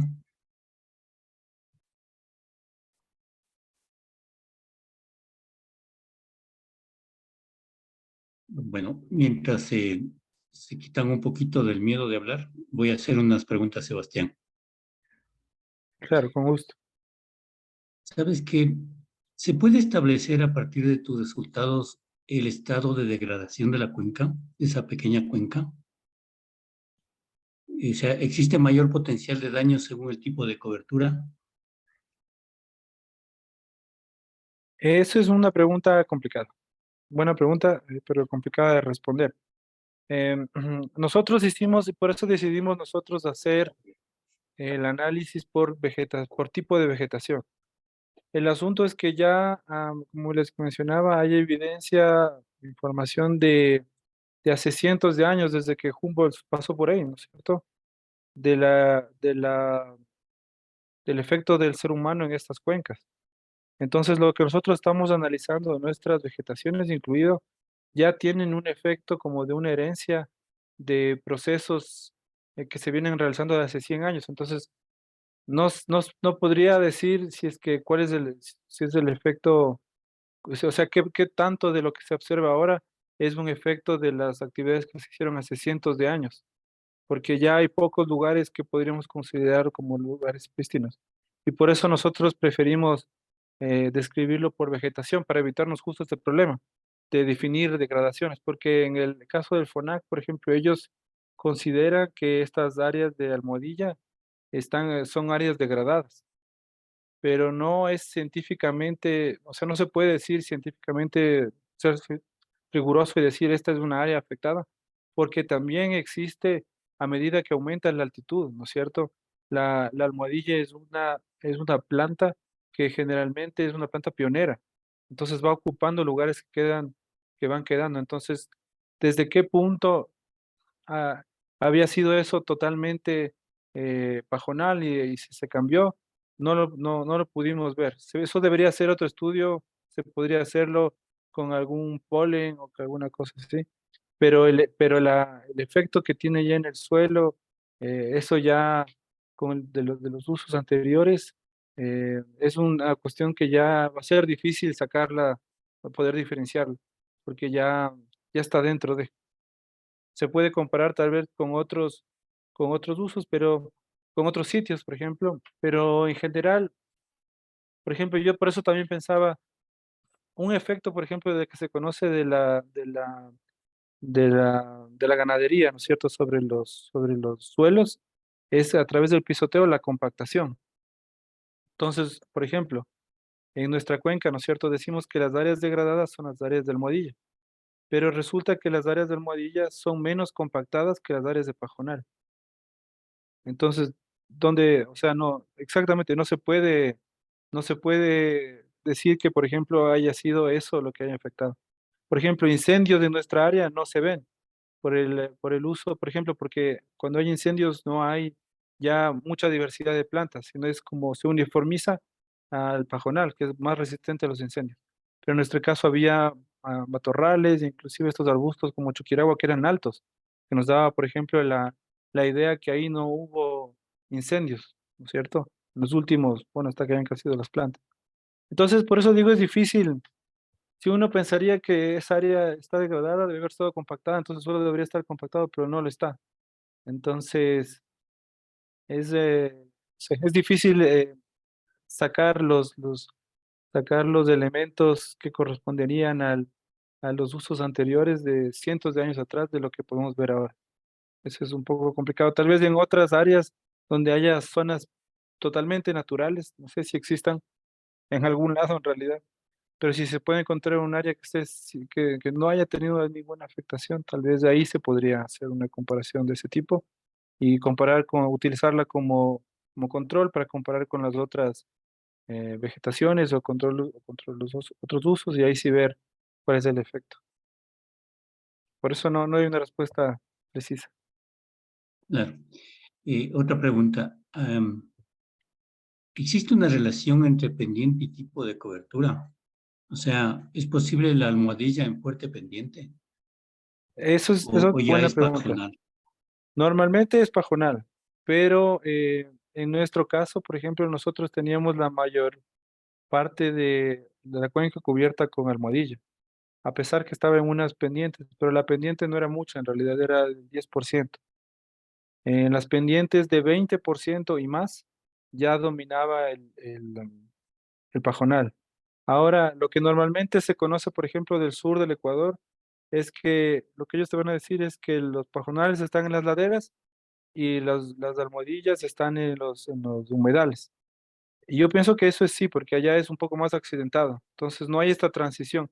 Aquí como es un poco más, unos sitios un poco más planos por el mismo hecho de las caídas de ceniza, y como va rellenando los vacíos, ¿no es cierto? Entonces aquí son un poco más suaves las laderas, y por eso creo que hay estas ocupaciones también de almohadillas en sitios que son ladera, que para la gente, como te digo, que nosotros trabajamos con la gente de Cuenca, ellos no habían visto que era así en sus sitios. Igual yo también fui para allá, ¿no? Y obviamente allá más accidentada la topografía, ahí claramente esa división. Y también, bueno, yo les había dicho almohadillas en general, pero sí hay una diferencia, por ejemplo, en nuestro caso, entre las almohadillas de la ladera y las almohadillas del humedal que les he mencionado. Entonces hay una especie de almohadillas que es la que nosotros les está presentando los resultados, que es esta que se llama eh, la sorela, que es la que estaba mostrándole, y la que está en el humedal es otro tipo de almohadilla, que es otra planta, que es ¿cómo se llama esta?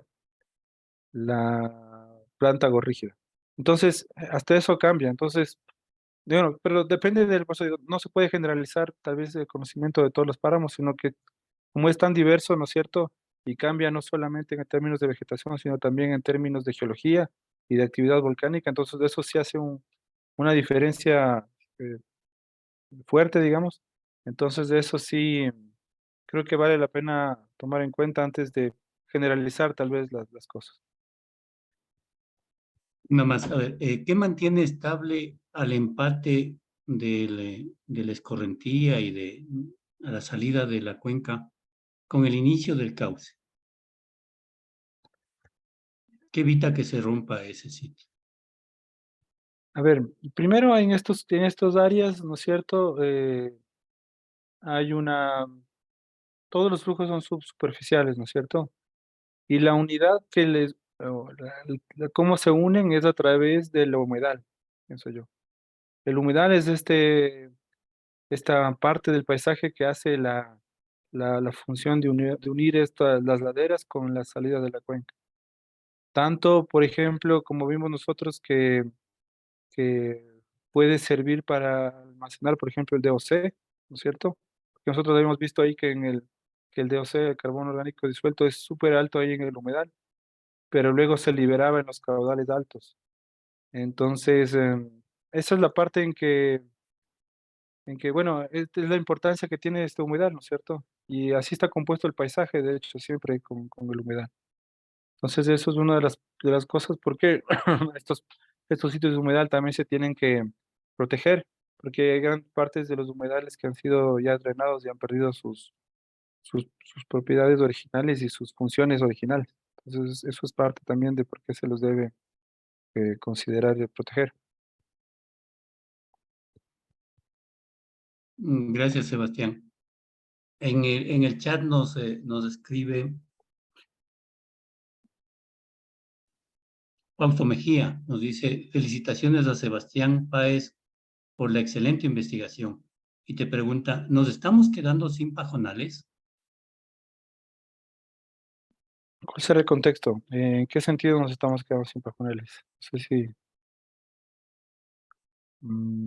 por el cambio de uso de suelos, por el efecto, no sé, sería bueno que si nos Fausto, puede no sé si aclarar. quieres ampliar la pregunta.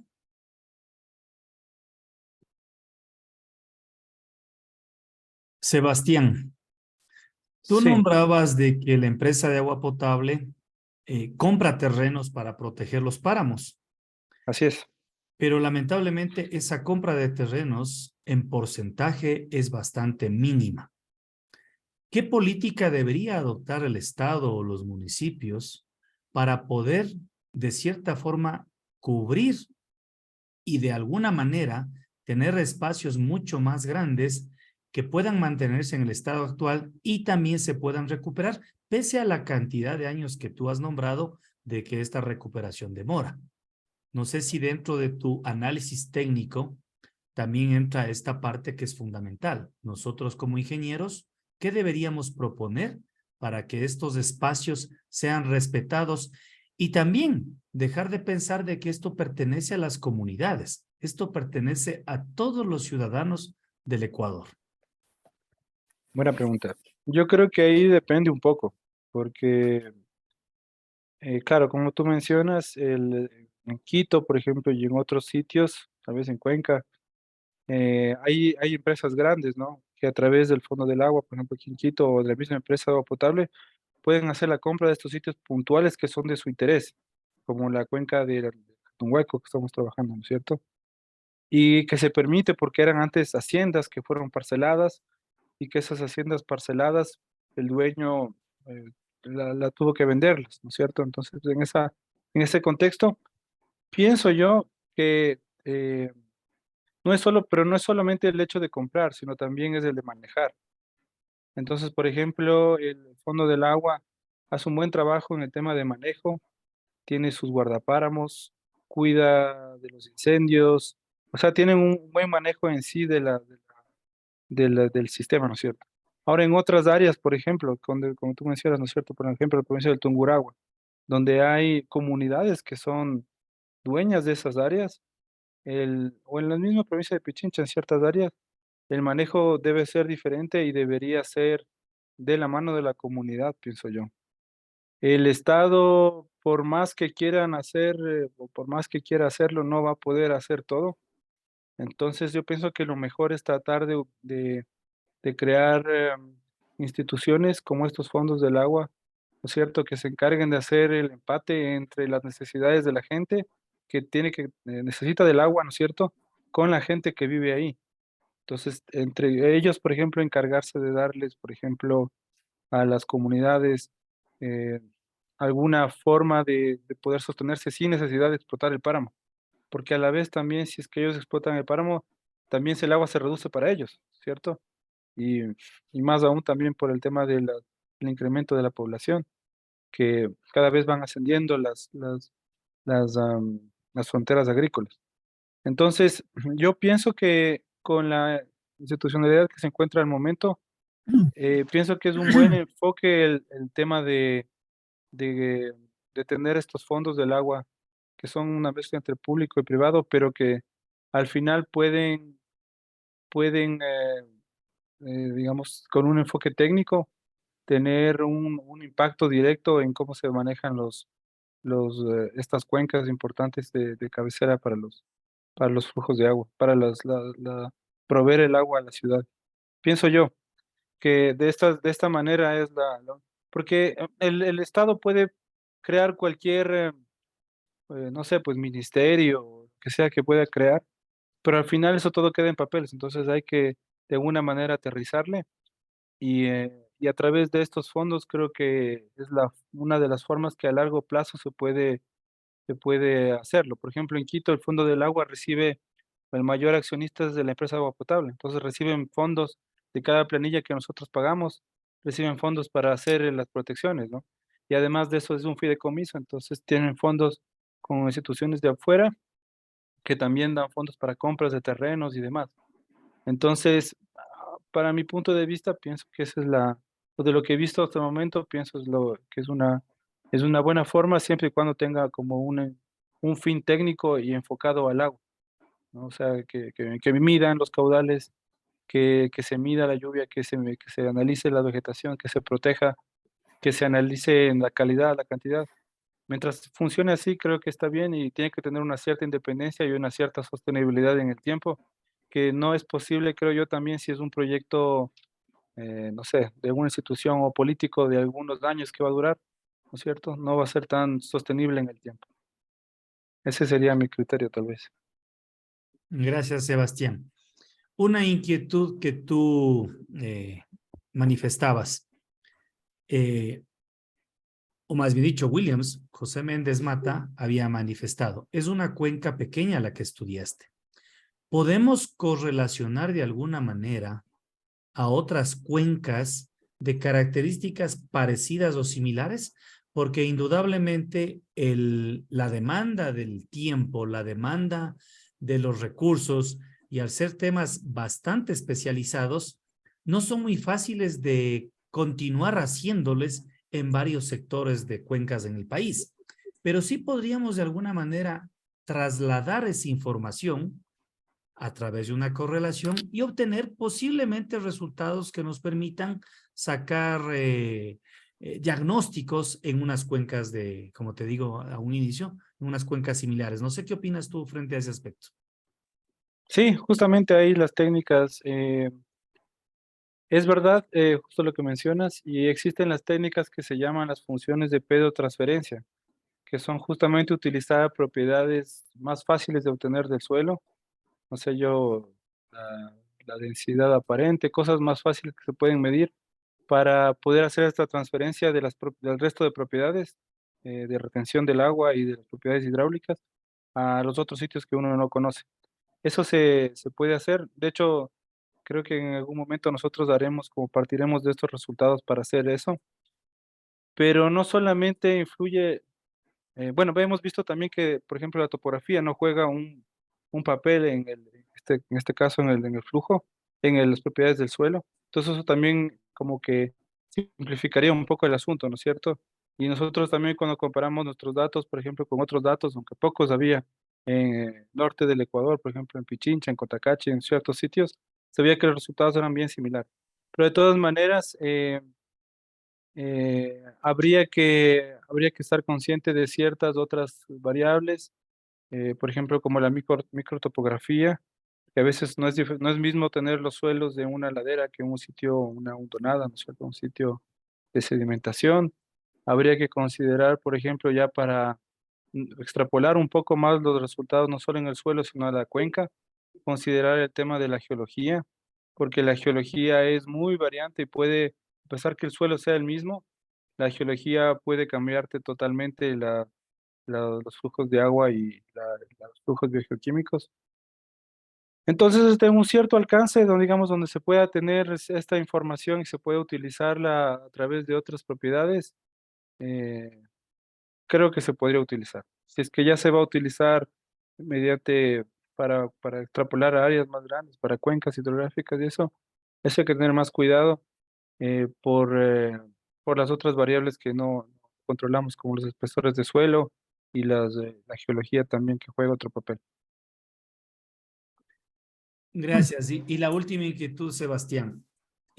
Al ser temas técnicos y muy técnicos, nosotros necesitamos de cierta forma tratar de aterrizar a que el ciudadano común, el ciudadano que vive en los sectores y el político que de cierta forma maneja las empresas públicas de agua potable y otro tipo de instituciones pueda entender.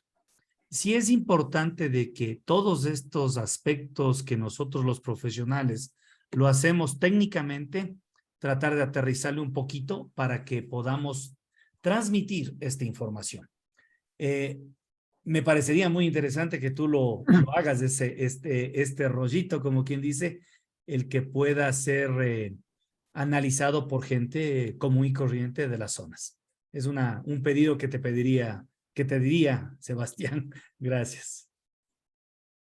Sí, justo con eso hemos estado, bueno, esa es una de las ideas que se ha tenido con el Fondo del Agua también, porque ellos trabajan justo en esto de educación ambiental en las comunidades que viven cerca de las, de las áreas de manejo que ellos tienen. Entonces, claro, justo estos resultados, por eso trabajamos con ellos, porque justamente los resultados de aquí son los que a través de los técnicos del Fondo del Agua, que son los que han trabajado también mano a mano con nosotros, se pasan a las comunidades.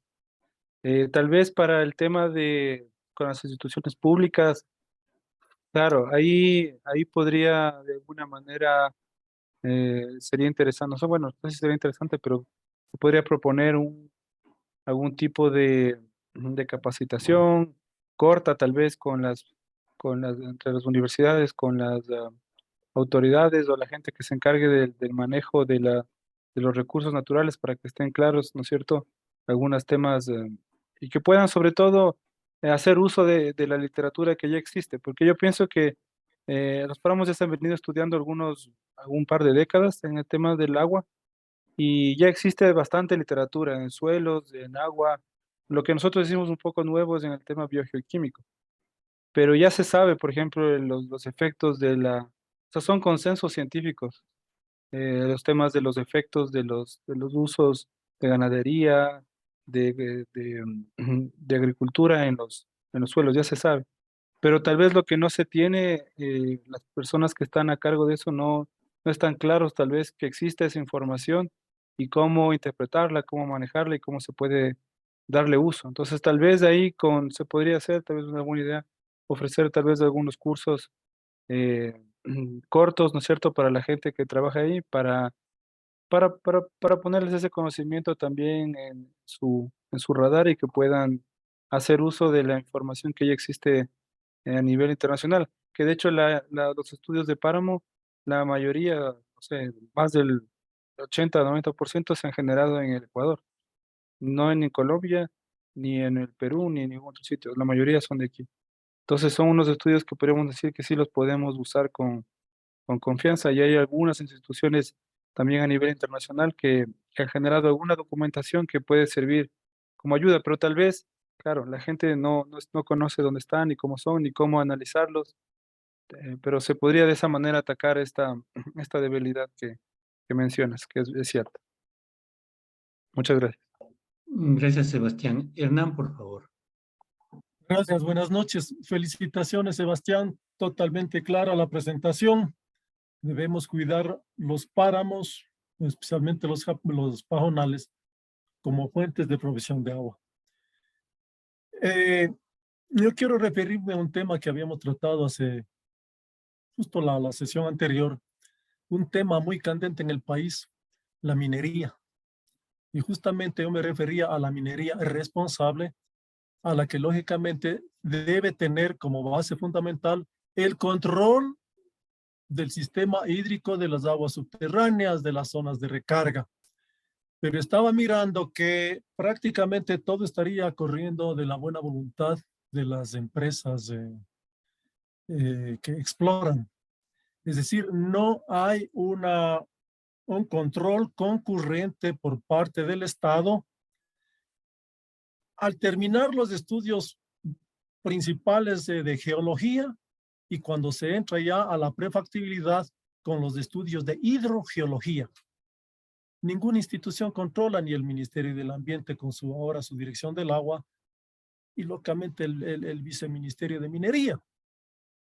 Porque el tema fundamental aquí sería la ubicación de los embalses de relaje, que son los depósitos de roca molida con agua y elementos químicos, pero en cantidades gigantescas, que si es que el subsuelo no está bien estudiado y tengo zona de recarga hídrica, causa los problemas grandes. Y básicamente aquí se sustenta la oposición de las comunidades.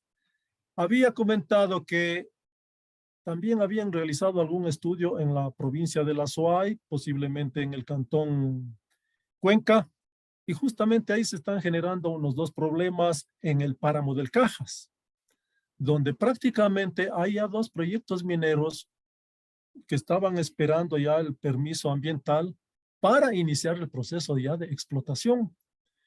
Pero resulta que parece que los estudios no estuvieron bien controlados y de pronto estamos en una zona en el páramo del Cajas, en una zona de recarga hídrica donde habría influencia sobre dos ríos. Entonces la primera pregunta es, ¿quién lo hace técnicamente este control concurrente en los estudios de hidrogeología, que son los más importantes previo a la emisión o a la edad del permiso ambiental?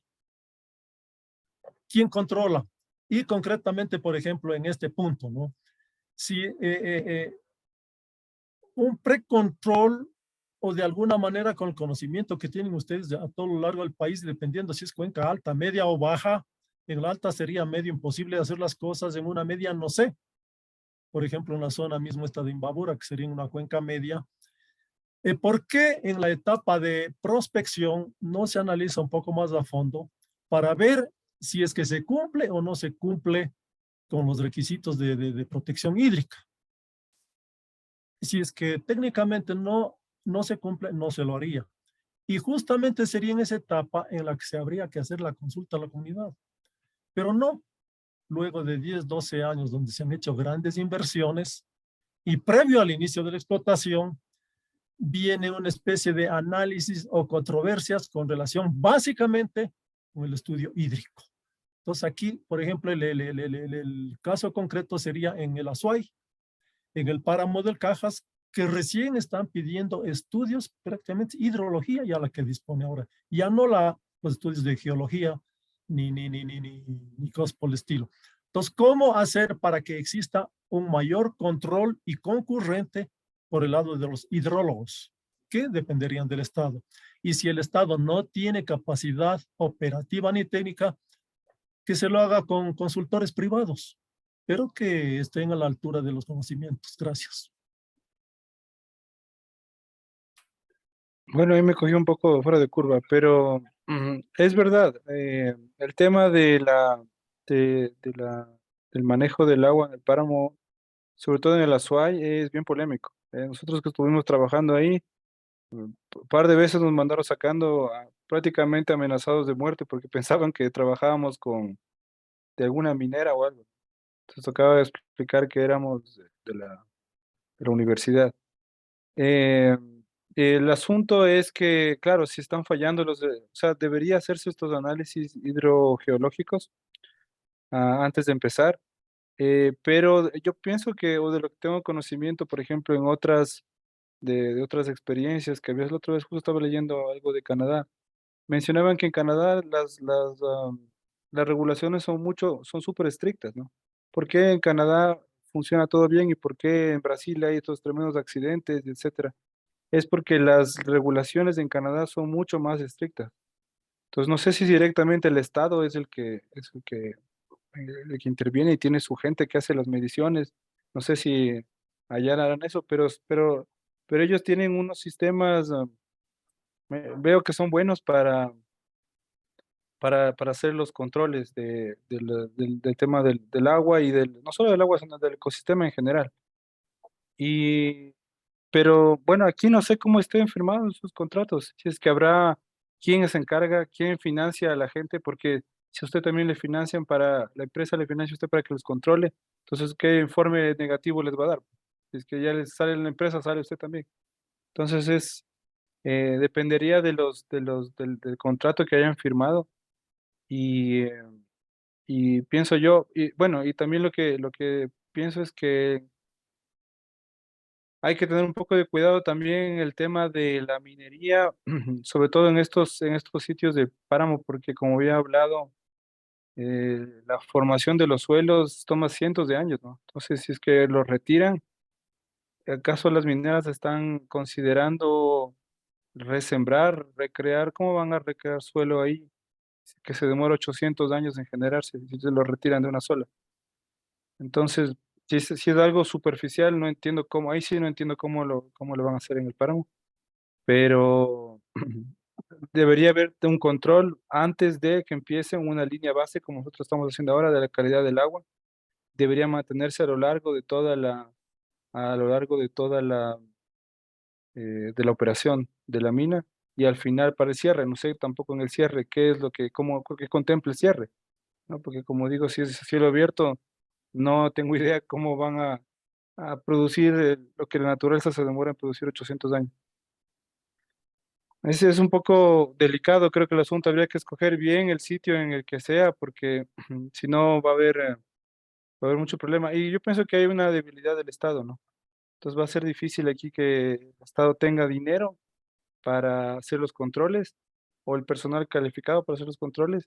Más bien debería ser como parte del contrato, como de construcción, que hay un constructor y un fiscalizador, algo así, para que haya una persona que esté haciendo el monitoreo, que pueden ser las universidades, que esté haciendo el monitoreo constante y que dé alerta si es que algo llega a pasar en algún tipo de manantiales o vertientes, aguas abajo, porque lamentablemente, bueno, sobre todo acá en el norte del país, la geología es bien compleja.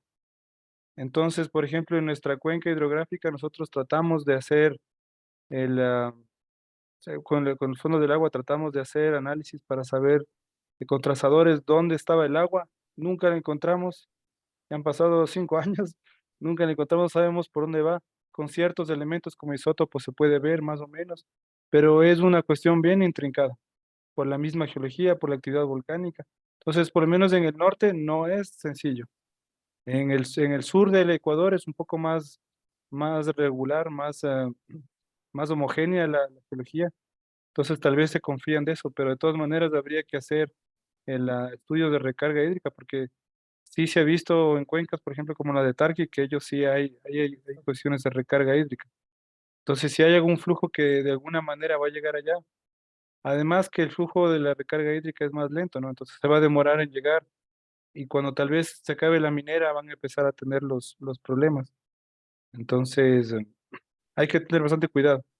No sabría darle la solución a la pregunta porque no conozco un poco del tema de la minería, pero pienso que hay que tener bastante cuidado en el tema de los páramos, en el tema de identificar las zonas de recarga y las potenciales zonas donde se van a contaminar y hacer el tema del monitoreo antes, durante y después.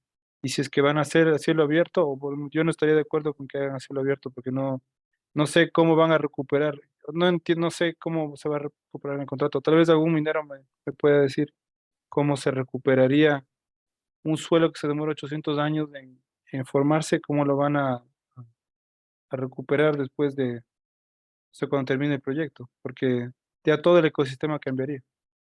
Tal vez es diferente en otras áreas, en áreas que no tienen tanta vegetación, o tal vez habría que referenciarse más en estas prácticas en Canadá. Pero Canadá no es de Ecuador, esa es la cosa, ¿no? Entonces las regulaciones de allá son bien fuertes y acá no, generalmente. Listo, gracias Hernán, gracias Sebastián. Te quiero agradecer tu participación. Es una excelente presentación. Una buena noche. Muchas Patricio, por gracias, favor. un gusto igual. Bueno, a nombre del Grupo de Ingenieros Civiles y Ambientales de la Escuela Politécnica Nacional, Sebastián, agradecerte a los 28 colegas y amigos que se juntaron a esta reunión importante. Al mismo tiempo también agradecerles e invitarles para el próximo viernes a las 7 de la noche para una nueva charla, una nueva conferencia sobre temas vinculados a la ingeniería civil principalmente, pero así también a todas las ingenierías. Un feliz fin de semana, disfruten con la familia y descansen. Orlando, Gracias. el brindis. Buenas noches. Ahora sí tengo. Salud. Salud. Gracias, hasta salud. luego. Un buen fin de semana y Chao. súper chévere la charla. Gracias. Chao, chao. Gracias. Una buena noche a todos. Hasta De luego. igual manera. Chao, chao. Buenas noches.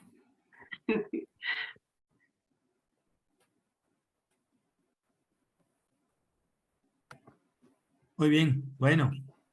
Felicidades. Muy bien. Chao, Pato. Chao, chao. Cuídense. Chao, Hernán.